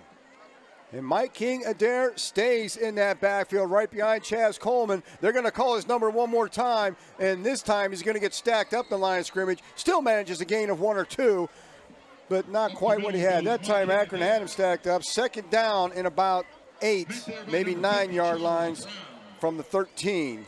Still not bad. You saw the guard. Looked like the guard was pulling from the right side over there. I couldn't tell how many, but it looked like on that one, St. Vincent started stacking the box there. So as you have your guys up top here, you start watching this. As we start getting penetration in the middle and you start to see those ends, you start to see them diving down. That's what you want. You want them to get used to that middle run. That's going to open up the outside. You get those burners out there when nobody's home. Well, weren't fooled on that one. 14, Elijah Phillips getting the call on that play. You know, I like the play call, though, almost like baseball. You know, where that pitcher tries to go inside, outside, inside, outside. We were pounding the inside, had St. V thinking inside, stacking the box. Looked like they might have had 6 inside there, so take your shot outside, but give St. Vincent the credit. They were able to maintain the edges, to stop that for a loss of 12 to bring up a big a loss of 2 to bring up a big 3rd and 12. Ball back to the 16-yard line. Coleman, and again, he's got Mike King-Adair behind him. Coleman's going to keep it, roll out to his left, looking into the end zone, got a man open and just undershoots him. He has Devin Morgan all by himself, couldn't quite get it there. You know, looked similar to the play we saw in the first half. Morgan coming across, Chaz rolling out to his left there, very poised in the pocket. He's got the post pattern, but it looks like he wasn't able, at the last second, there was some pressure came in on Chaz, really wasn't able to step into that pass, and that's what caused that ball to come up a couple yards short for a wide open receiver that was in the end zone. And they're going to give Jaron Edmonds a shot at the field goal, get that one more man in there on the field goal team. Jaron Edmonds sets up for a 33-yarder. And Harding's going to have to use a timeout due to the little bit of confusion getting that last man in there. Timeout offense. They had a great opportunity there. AVI Food Systems is the largest family-owned and operated. As I was coming up the stands here, got an opportunity to stop and saw Jake Doherty and his family checking out the game for tonight. Jake Doherty, now a proud Penguin. My alma mater, glad to see him going there. Glad to see a lot of the former players coming back, not only to cheer on their team, but to also recognize this 74 championship team. Good to see my good friend on that 74 team, Jimmy Valentine, down there. I've known Jimmy for about 40 years. Great bowler, spent some time on the PBA tour. Multi-talented. There's the kick from Jaron Edmonds. It's a low line drive, and he's going to, looks like he'll hook that one a little bit left. The score will remain Harding 19, Akron St. Vincent St. Mary's nothing, with 6:53 to go in the third quarter. 1st and 10. You know, Akron, the St. Vincent's team, they haven't really been able to show anything much on offense. Had a couple opportunities you saw on that last drive. Had a receiver deep. I believe that was Prince, that had a couple steps on Coleman Bay, but unable to complete it there. They've not shown the ability to be able to break a big one, and they definitely haven't shown the ability to be able to put together a 9, 10, 11, 12 play drive. But the way Harding's offense is playing, and credit a lot to that St. Vincent's defense, they've kept themselves in the game with an opportunity here. Adamson remains in at quarterback. That looked like Mikai Anderson. Gain of about 2 out to the 22-yard line. Brings up second down and 8. I think that was number 7, Deshaun Wynn, and number 3, Tyler Smith on the tackle there.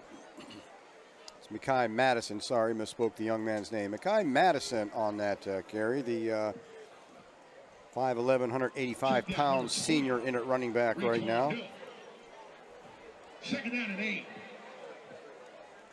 Ball's at the 22-yard line. See a lot of beef, looks like, on that St. Vincent offensive line, but right now the athleticism of the front 3 of the Panthers really able to contain that.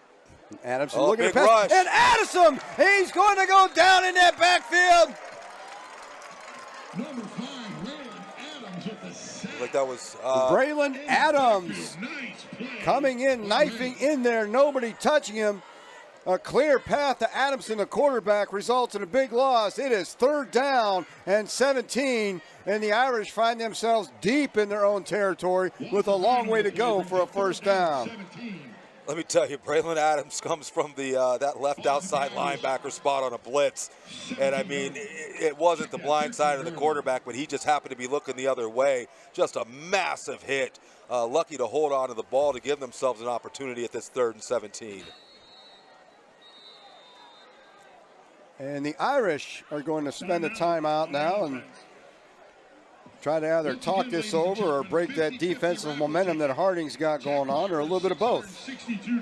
Yeah, you know, I mean, you're trying to win a game. Never want to question what's going through a coach's head. But, I mean, look, it's 3rd and 17. I'm really not sure what the timeout's for.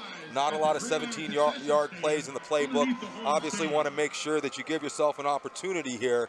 But not a lot of 17-yard plays in the playbook. Burning one early like that, you know. But like I said, you know, not on the other sideline, not what sure going through their head. And to be honest, if you remember the Bookdale game, that's what kept them in this. Bookdale was able to convert a couple 4th and 16. I think they converted a 4th and 20 for a touchdown to put themselves right back in the game there. So, although 3rd and 17, low percentage first down rate here, you still got to play the defense. You still got to go out there and perform. 5:22 to go in the 3rd quarter. Again, the Irish faced with a 3rd down and 17. They are back at their own 13-yard line. And Adamson with the handoff up the middle, they'll get a couple yards. Yeah, just not sure what the purpose of burning one of those timeouts, you know, to come back and run a draw play. Those timeouts may become crucial. I mean, look, St. Vincent right now is a turnover down in the red zone away from putting themselves back in this game right now. But, you know, give all the credit to that Harding defense to be able to once again stand strong, get themselves off the field to give their offense another opportunity. Matt Richardson, Harris Coleman Bay, they are set back deep to receive this punt from Akron St. V's. High end over end kick. Matt Richardson will fair catch that, and once again, Harding will set up for business well into the Akron side of the ball field. Panthers will take over 1st and 10. Looks like they're going to be at the Irish 41-yard line. Yeah, this game's been played pretty much around the 50-yard line into St. Vincent territory most of the game. Panthers have been blessed with great field position. Just need that offense to really start to either, you know, use one of those athletes to hit one big, or put together a 6, 7, 8 play drive, methodical drive to get down the field in the end zone. Mike King Adair bounces off one man, spins around, turns the loss into a 41-yard touchdown run for the Harding Panthers. Well, we'll take it either way, Tom. Like I said, break one of the big ones like we just saw there. You'll see on the replay here, Mike King Adair takes a simple handoff to the right side, finds nothing, bounces off a tackle, able to come all the way back around, turn the burners on, north and south running, straight up the field. Nobody was going to catch him into the end zone to extend this to a 25-0 lead for the Panthers. Jaron Edmonds on to attempt the extra point.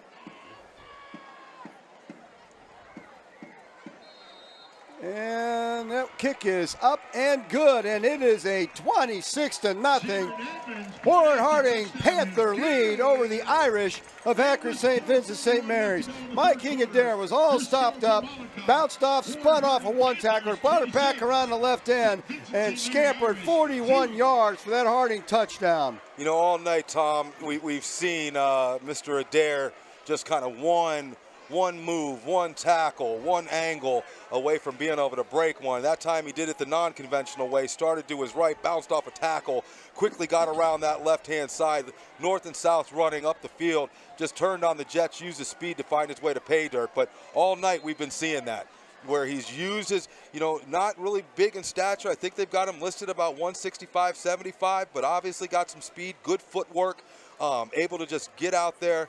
And like we said, all night he's been one move away. That time he found that one move to find himself in the end zone for a Panther touchdown. I don't have the numbers in front of me, but I'm sure that run put him over the century mark for the night. Yeah, because he had the one for 50 50-yarder in the first half. That one was probably 40, 42, something like that. 41 yards right there, and a couple 10, 12-yard runs. So Mike King-Adair with another 100-plus yard rushing performance. Edmonds with the short kick to an up back. That ball is live.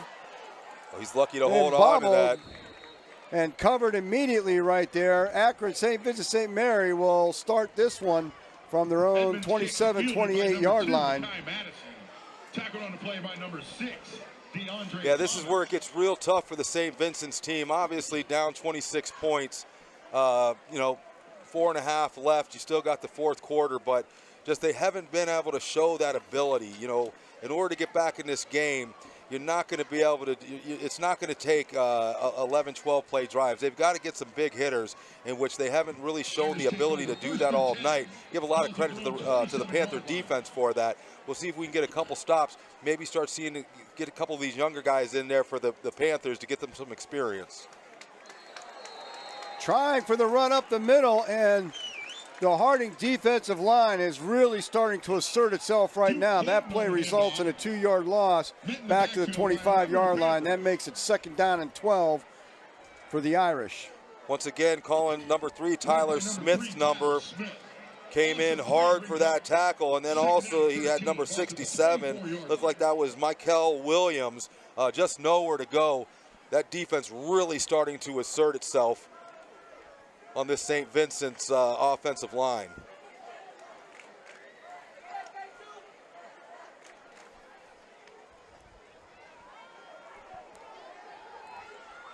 That pass is complete out at about the 40-yard line. That's to Carlo Prince. That will result in a first down, and just got the numbers. Mike King-Adair, 11 carries, 140 yards at the moment. Yeah, it's a pretty good night. Pretty good average yards per carry there. Like you know, the young man, you know, big shoes to fill. Son of former Harding great Omar Provitt. Sure, he's in the stands. Sure, his mother's in the stands, watching him, cheering him on. Unfortunately, his brother Mendez went down earlier in the year with a knee injury, but I'm sure he's cheering him on as well. Adamson looking long. Trying to get the Carlo Prince over there again. A lot of white shirts in the neighborhood, so that pass falls incomplete. Brings up 2nd down and 10 at the Akron St. V's 39-yard line. Yeah, Matty Richardson all over the field, back in that secondary, able to come off of his receiver. Looked like the quarterback just kind of hung the ball up there. Lucky to get that ball back for another opportunity. And Akron St. V has one more time drawn that Harding defense into the neutral zone. That's going to bring up a 2nd down and 5, cut that yardage in half that they need. Yeah, hard count, hard clap. Got 2 people to jump there. Something that they're going to want to clean up. You start getting yourself into these positions here right now, even with the 2nd and 5. You go get a couple yards, bring that to a 3rd and 3. You might have 2 down territory just because you think you can draw them off sides. And you know everybody coming up is watching that. They know that that's out there. And that's Mekhi Madison around the left corner, but there's a flag down. Big play. Number 2, Mekhi Madison. Yeah, there's a reason he got out there. You're going to have a hold on the outside here. Penalty flag on the play. Flag back there around the 48-yard line, it looks like. Yeah, Most likely a holding call we're going to see here in a moment. Yeah, it looks like that was number 11, Aiden Allen. Holding 65. That was held.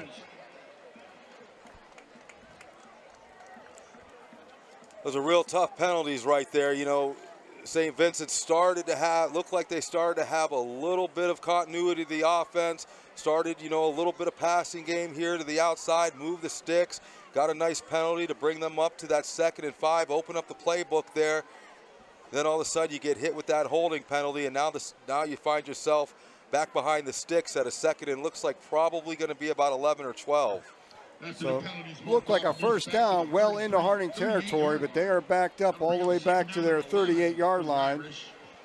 And it will indeed be 2nd down 11. Clock ticking away in the 3rd quarter, 3:10 to play.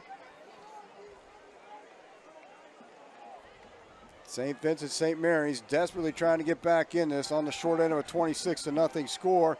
And there's a pass complete to number 4, Corey Jacobs, but he paid for that one. Not much of a gain. Looks like that's Donovan McCoy right there. And Jacobs is down after that one. He took a big shot up in the air, stretched out, and that's the 4th or 5th time that those receivers had to jump up, and that time Corey Jacobs paid for it. Yeah, you give them a lot of credit. You know, you know you're going to get that hit. You know, a lot of times in those situations, you'll see the alligator arms. A lot of times the receiver would just, you know, kind of make a business decision, let that ball go. But so I give the young man a lot of credit, knowing he was going to take a big hit there. Hopefully the trainers can get out there. Maybe it's just getting some wind knocked out of him, and we'll be able to see him back in the game here. Looks like they've got him up. Looks like it probably just getting some wind knocked out of him, but he knew he was going to take that hit. But, hey, that's what football's about. I'll give a couple shout outs. My brother Joe watching out in Arizona, Sun City, Arizona, checking out the ball game tonight. My daughter down in Cincinnati, Violet. I think my son Tavish, so the Tavish and Violet and Everett, all proud Harding alums, checking out the game, I'm sure. This broadcast goes nationwide. Once again, my good friend Timmy Campbell, former high school football teammate out in Idaho, checking out the ball game tonight. Yeah, just amazing, you know, what WSCN brings here. Letting the fans near and far be able to enjoy some of these games here. You know, we love you tuning into the broadcast. If you can't make it down to the game, and as we say every week, we can't really say enough about WSCN and Fred and Frank and all the students that really bring this broadcast. We're just here to talk about football. They're the ones that do everything behind the scenes to just really make this a spectacular experience. 3rd down and 10 for the Irish. Adamson drops back to pass, looking, and that ball, it's picked off by Harris Coleman Bay at the 50-yard line. Kind of threw that behind to Carlo Prince. Look at Harris. Harris was right there to snag it. Harris Coleman Bay sticking on the receiver, but just like you said, Tom, difficult play for him. Had to kind of go back behind his momentum to bring that in right on the sideline. But I think that's the 3rd interception for this Panther defense tonight. A big reason why you see this 26-0 score. Harding's going to take over off that Harris Coleman Bay interception at the Akron St. V 48-yard line with 2:36 to go here in the 3rd quarter. Looks like number 12, James Jones, checking back in at quarterback for the Panthers. And that's Mike King Adair getting the pitch out, bobbles it a little bit. Hauls that ball in and gets it back to the line of scrimmage. Very close to losing control of that. That could have been disastrous for Harding. I know you got a 26-0 lead, but you don't want to leave a wounded dog in the fight too long. No, you know, luckily, you know, give the offensive line a lot of credit for up front for being able to hold off that rush. Giving Adair an opportunity, corral that ball, get it tucked in, and bring it back so it's to the line of scrimmage to bring up another 2nd and 10.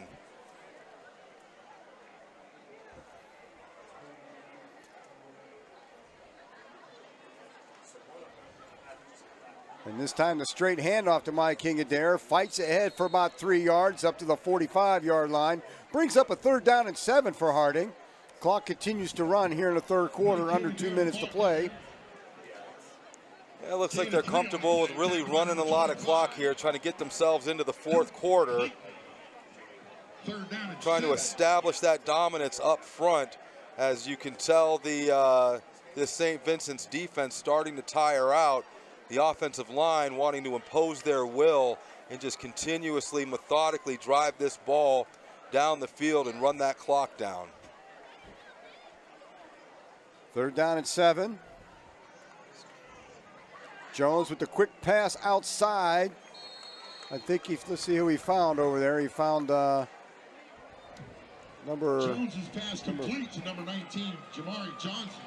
Jamari Johnson, first time I think we called his name tonight. Yep. So Jamari Johnson gets up here, makes a 4th down and 3. Now it looks like they're going to stay on the field here. 4th down and 3 for the Panthers. Ball's at the Irish 41-yard line. Yeah, Jones has got the play. He's coming back in. With this 26-0 lead, we're starting to see a few fresh faces in there right now. You might start thinking about giving some of these starters the rest of the night off. Things seem to be under control at the moment.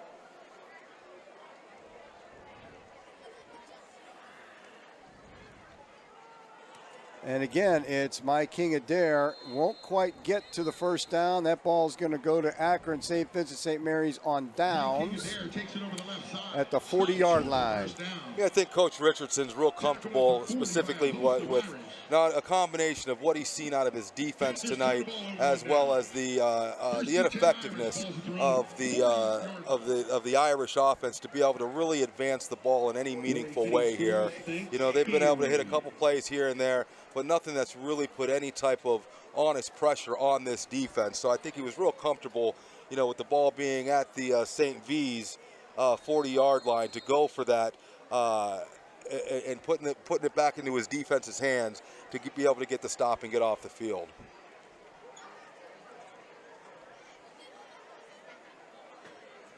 Adamson, the freshman, who has been leading this offense most of the way. We saw Rylan Hurley in there for a couple series in the 1st half.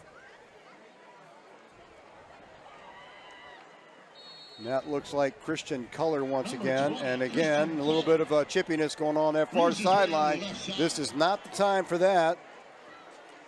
Yeah, not in a game like this. I mean, it's well under control. I mean, obviously you want to defend yourself, you want to defend your teammates, but you know, you got bigger fish to fry down the road. You get thrown out of this one, you end up finding yourself thrown out of the next one. You know, when the game's in hand like this, it's better just to kind of turn the other cheek, look the other way, point to the scoreboard, and get back into the huddle. That's the end of the 3rd quarter. Your Harding Panthers well in control of this ball game, 26-0 over the Fighting Irish of Akron St. Vincent-St. Mary's. New York City Schools thanks our sponsor, Brightspeed.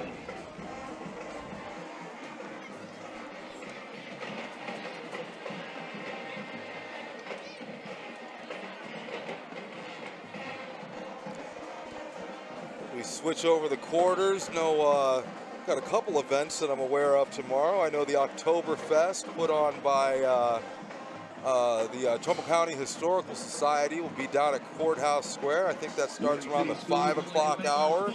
Then you're going to have a car show over at the flea market. I believe that's to benefit animal charities. That's more of an afternoon event. I think that's going to start roughly around the 12 o'clock hour. I think we're supposed to have pretty decent weather. If you haven't been out to downtown Warren to see all of the investment that's been made on by the public-private sector, just a beautiful thing to see. Get out and enjoy the city tomorrow. Adamson looking deep.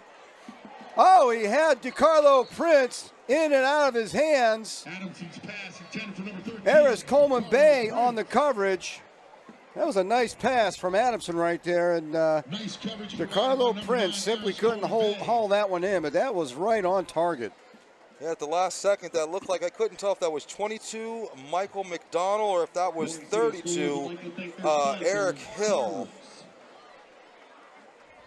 Safety able to get over there and help with that coverage. Almost another tip drill ending up in an interception. But once again, you know, give a lot of credit to this defense here. You know, Akron St. Vincent's has tried to throw up a couple of those Hail Mary balls, and the corners have been there every step of the way.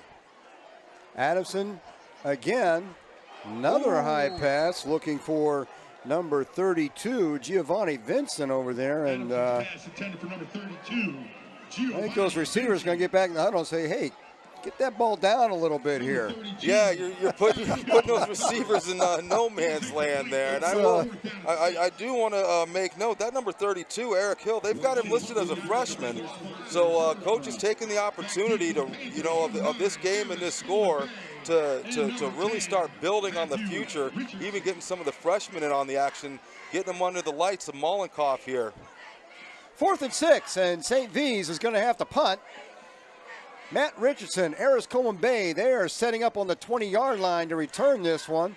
End over kick, and Richardson's going to fair catch that, bobble it a little bit, but he did call for the fair catch, so looks like Harding's going to get the ball right at the 20-yard line. Yeah, I thought we were going to have an opportunity at a return there. No need to really take any chances here with the 26-point lead for open field tackling there. Smart thing to do, just call for the fair catch, get your offense back out there, run some time off the clock, and take it into the locker room for a W. Another old teammate of mine, Mitch Brazen, out there listening. Mitch, good to have you on for the evening. Great to have you guys, you and Tim out there. James Jones with the handoff. A little bit of running room for Brandon Coleman. Brandon Coleman spins around, and Coleman all the way out past the 40-yard line. There's a late flag on that play. You know, late flag coming in, but look at this hard run from Brandon Coleman. Look at the first contact right there. Boom, bounces off one, spins, gets upfield, bounces off another. He hasn't taken a shirt tackle. Falls forward for another 3 to 4 yards. That's the type of hard running that the coaches want to see, especially late in the game here in the fourth quarter. And unfortunately, that's going to come back a little bit. Holding call on the offense. Impressive run by Brandon Coleman late in the game.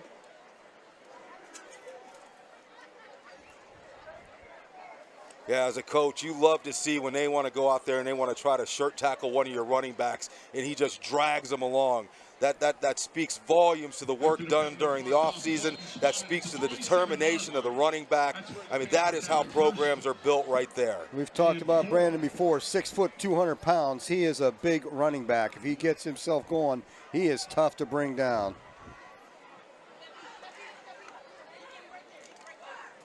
And there he goes again up the line, gets a few yards, going to be close to a first down. And he does get a first down out at the 31-yard line. Yeah, you talk about the size of Coleman. He gets up there, and look at how he falls forward for an extra 2-3 yards to move the sticks. Great field awareness by the young man. Warren City Schools would like to thank their sponsor, Akron Children's.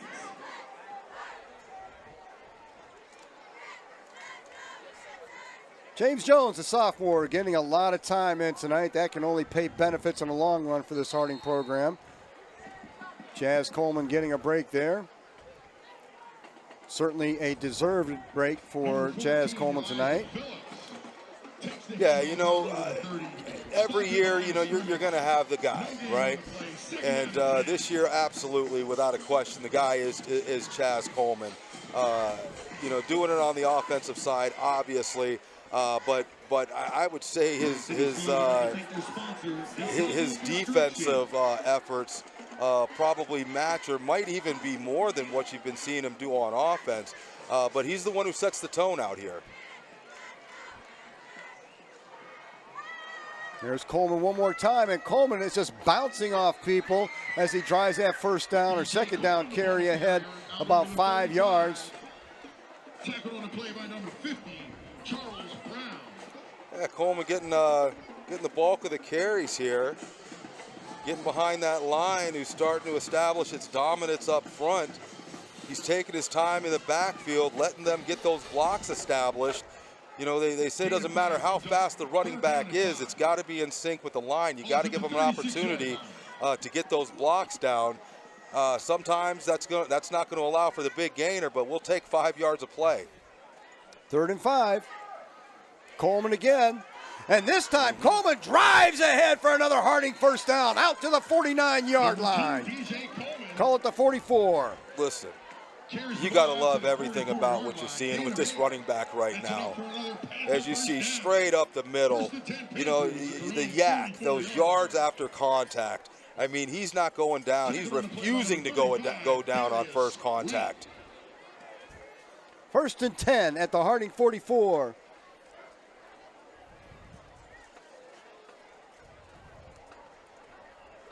Elijah Phillips has checked in at running back. He sets up behind James Jones this time.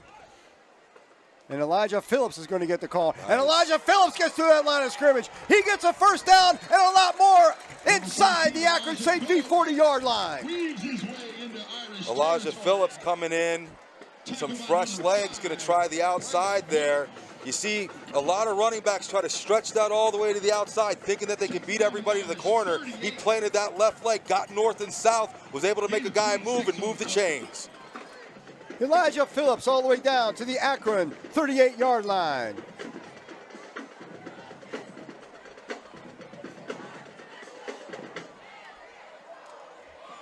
See if they stick with the run play.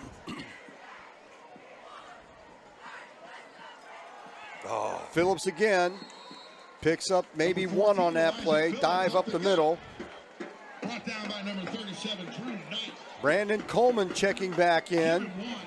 Good job by Elijah Phillips on those 2 plays coming out. Yeah, you really want to see you want to see how the bench plays. You want to see what the future looks like. You know, giving them an opportunity. We talk all the time. Everybody wants to get under the lights. You know, those Friday night lights. But I can tell you, as a freshman, I had the opportunity to get a lot of playing time, and I'll tell you, those lights get hot. Yes, they do. And yes, they do. Great to see some of these young men coming out here and being able to withstand that heat and to perform to perfection. And it's Brandon Coleman again, and Brandon Coleman gets through the line of scrimmage. There's a flag down as Coleman rambles into the end zone. Yeah, We've got a flag back near the line of scrimmage, however. Yeah, that's probably going to come back on a hold play. You see the offensive lineman starting to walk back. So unfortunately, that's 2 big runs by the young man, Brandon Coleman, that are going to be called back, and another holding call. Yeah, you know, we're into, what, week 3 right now. Easy for us to stand up here and watch what's going on down there, but those big guys up front, you know, drives like this take a lot out of them. They're able to rotate those running backs in and out, but calling on those linemen to just bear down, you know, 7, 8, 9 plays in a row starts to take its toll, especially when you're only in week 3 and you're just starting to get kind of those football lungs going, you know, for the season. That's when you start to see some mistakes mentally, and sometimes it's holding, sometimes it might be a false start call. But I like what I'm seeing from this offensive line really late in the game, starting to just really establish its dominance up front. Elijah Phillips checks back in, giving Brandon Coleman a breather after that long run. And Elijah Phillips is going to get the call up the middle, and he's going to pick up a lot of yards back towards the original line of scrimmage up to the 39-yard line. So that's about a 7-8 yard carry for Elijah Phillips. A 7-8 yard play, and I want to say if we went to a replay, I want to say the Irish probably have about 7-8 in the box. You know, this is one of those plays where you'd look to the sideline and you'd audible out of it into a pass play. But right now, this Irish defense just has really no way of stopping the Panther offense right now. 3rd down and 12. Elijah Phillips remains in the background. That's Michael McDonald setting up to the right of James Jones. And Elijah Phillips, he's going to get tackled right around the line of scrimmage, brings up a 4th down and long. And I've got a feeling that, well, no, they're going to bring out the kicking team at this point, try to pin Akron back deep in its own territory and not give them the ball with this field position. Yeah, we'll see on the defensive side here if we start to see some new numbers, some new names coming in. on the defensive side. Looks like we're even going to see a new punter here. Aiden Dean. Yeah, that's Aiden Dean coming in, sophomore, getting an opportunity. Going back for the Irish, number 12, Rylan Hurley. Keeping Chaz Coleman out of harm's way with this 26-point lead midway through the fourth quarter. There's no point in having him back there. High snap, and Dean gets off a nice punt. Watch the bounce. That's going to fall inside the 10-yard line, inside the 5-yard line, all the way down to about the 2-yard line, and a nice punt for Aiden Dean. Beautiful punt. Well, Aiden Dean will enjoy films tomorrow. That'll get you a sticker on the helmet, I think. Right, you know, you tell Coach, hey, don't fast forward through that. Nice punt I had last night. You know, you joke about things like that, but Tom, you know, former ball player, yourself, myself, you know, you just miss everything about it. You know, and you know, Saturday morning film. You wait for that one play. Okay, here it comes. You got your friends. Here it comes. Watch this. Here it comes. And sometimes you hope they fast forward through a couple of those other ones and nobody caught that. But yeah, memories that stay with you for the rest of your life.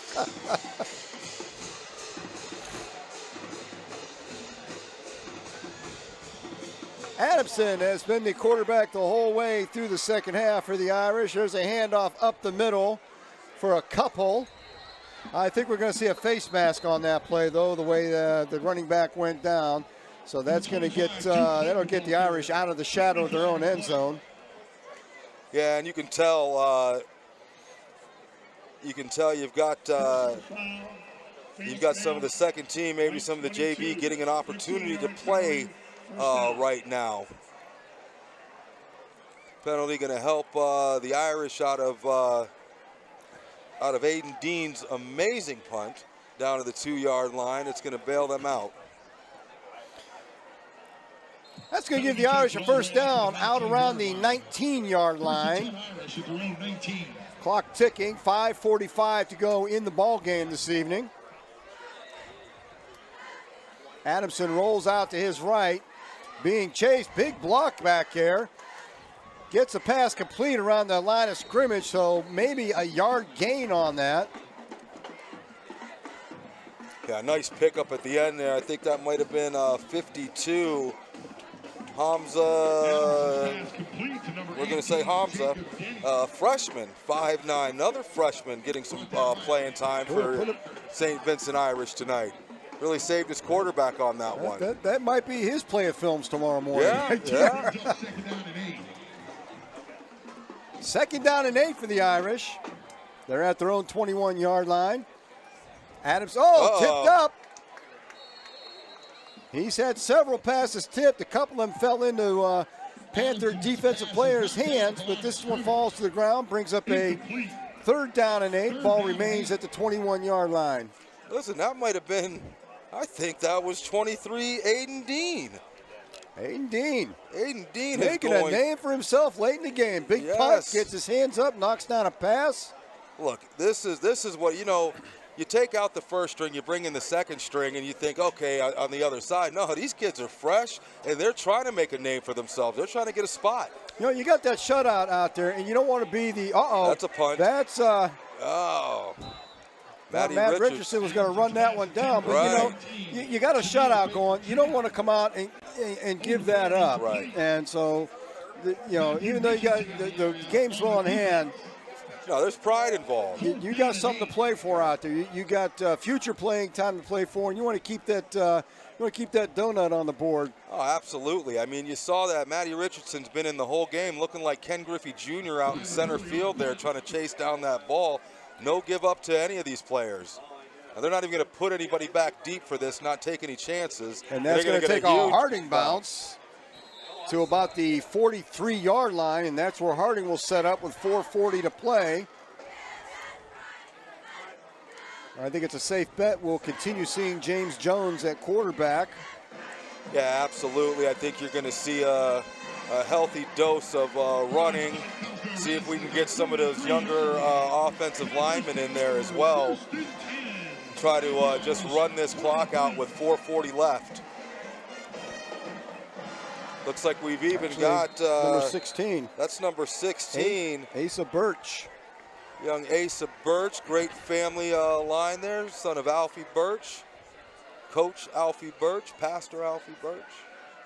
Flags on the play. As that handoff goes to number 6, DeAndre Thomas. Handoff for number 6, DeAndre Thomas. Looks like we got a flag here. That came quick. Not sure if they're going to call a hold on 49 there or maybe an illegal formation. We'll see what they come with. Yeah, I saw yeah. it. Yep. That's going to make it first down at 15. You know, Tom, watching the pros, you know, it used to be, you know, back in the day, defensive linemen were, you know, kind of big and bulky. Today, it's changed. Your defensive end might be the greatest athlete on your team. So they started letting the offensive tackles kind of get that left leg in the backfield to kind of help them. And they called 22 illegal formation plays in the first week. We're going to see defensive ends have one heck of a year this year, teeing off on those tackles.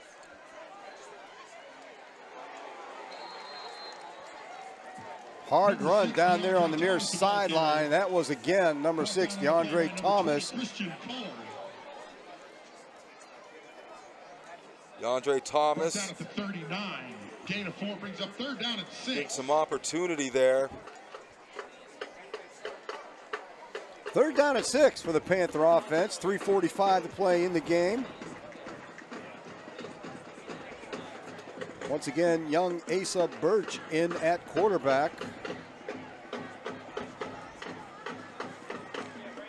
Freshman quarterback coming in. That was Elijah Phillips banging ahead for a couple up to about the 37-yard line. And it's going to bring up a about third and 3 maybe. Looks like 3rd and 3. Brandon Coleman checking back in at running back. Brings up 3rd down and 3. He's had some opportunities lately, and he's taking advantage of them and run hard, so we'll see if he gets the call here.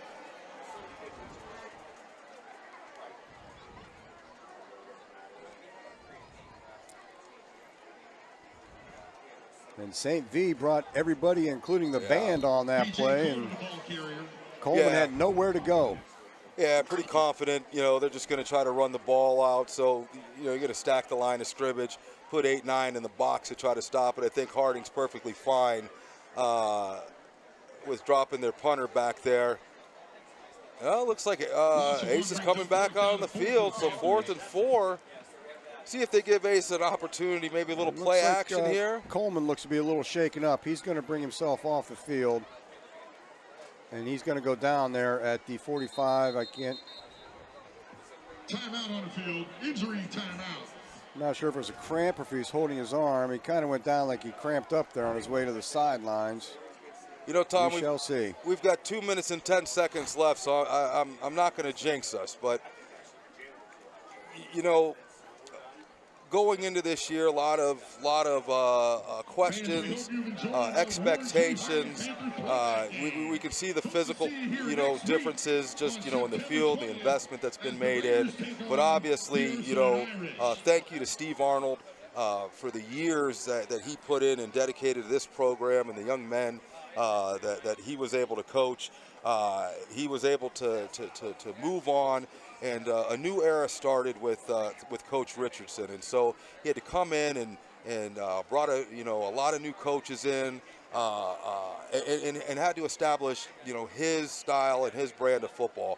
But one of the things I do want to bring up that I've noticed, I haven't seen a cramp out of a Harding player yet this year, and that was one of the things that was plaguing them last year. It just shows just a kind of a little difference of just how they're going at and how they're preparing for the games. And DeAndre Thomas gets around the corner for a gain of maybe 1. That's going to send the ball over to Akron St. Vincent at about the 36-37 yard line. Just under 2 minutes to play. 26-0 right now. Harding Panthers on top. Yeah, simple purpose play right there. Just run the ball to the outside. No harm, no foul. get the defense back on the field here. But like you said, Tom, don't think that the 11 guys on the side of on that field right now aren't thinking shutout.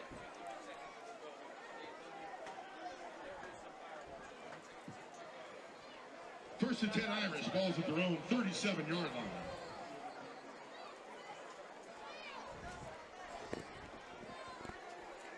Single safety. A lot of cushion, going to keep everything in front of them.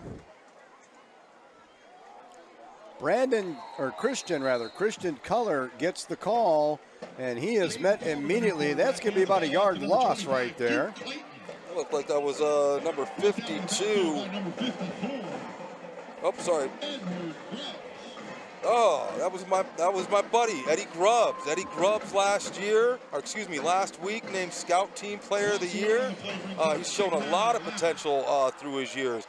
This is, I believe, his junior year, getting an opportunity to go out there under the lights, and absolutely not missing his opportunity to show what he can do. That was Duke Clayton, the running back on that last play, and he remains in there next to Adamson. Clayton again will get the call, and Clayton again is going to get hit immediately behind the line of scrimmage and drop for another 1-yard loss. Again, Eddie Grubbs. Eddie Grubbs not missing a chance to take advantage of this opportunity, showing the coaches what he can do. Said they named him last week. They named him the Scout Player of the Year. Opportunity to get out here on the field and just really dominating these first couple plays. And at this point, it kind of looks like St. Vincent's is just happy to kind of run the clock out and get out of here without any further physical damage to their players. Again, they had a lot of injuries coming in here. A lot of young players on the field for that squad tonight, and late in the game, it began to take its toll on them. Hey, number 23, Aiden Dean again coming off the high side, outside linebacker there. Nice form tackle, got low, drove with his hips. And that looks like that's going to be the final play of the game as we tick off the final couple seconds. And throwback night on a night when we honor the 1974 state champions, the Harding Panthers, the old red and white, putting another win in the books, 26-0.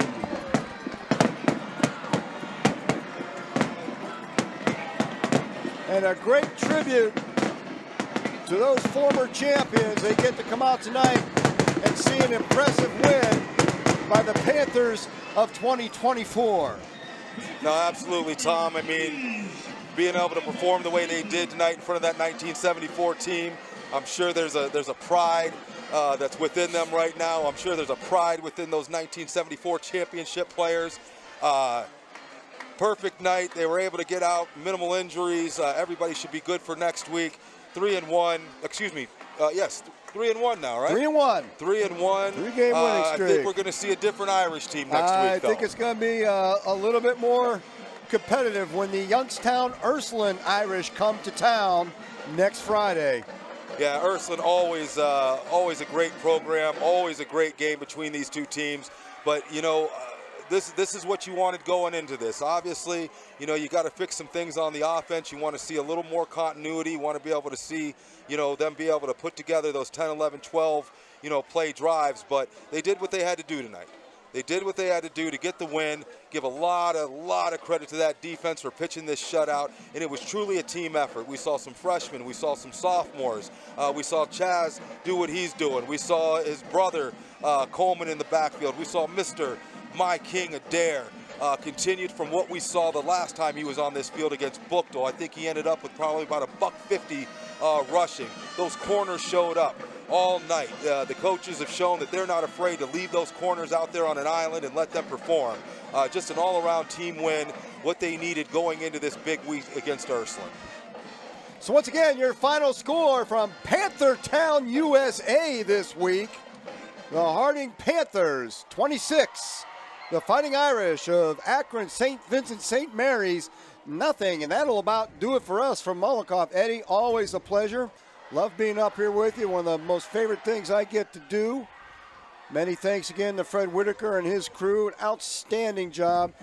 Again, maybe I'm biased, but I do not think you'll see a finer high school football broadcast anywhere in the immediate area and at some points beyond. No, absolutely, and we want to give a big shout out. We got our friend in the booth, Tyra. Tyra! She came in here a little under the weather. I thought maybe she's going to have to check in for me. She said her voice was down, but no, absolutely, Tom. One of the greatest things we get to do. Big shout out to Fred and Frank and all the students that provide this amazing broadcast. And we will leave you with that as the Panthers go over to celebrate with the band. Folks, have a great weekend. The weather looks like it's going to be good. We will see you back here a week from tonight when the Raiders return to the field, and they will play host to the always tough Fighting Irish of Youngstown Ursuline. Have a great weekend, folks. Thanks for tuning in. Hey, good night, everybody.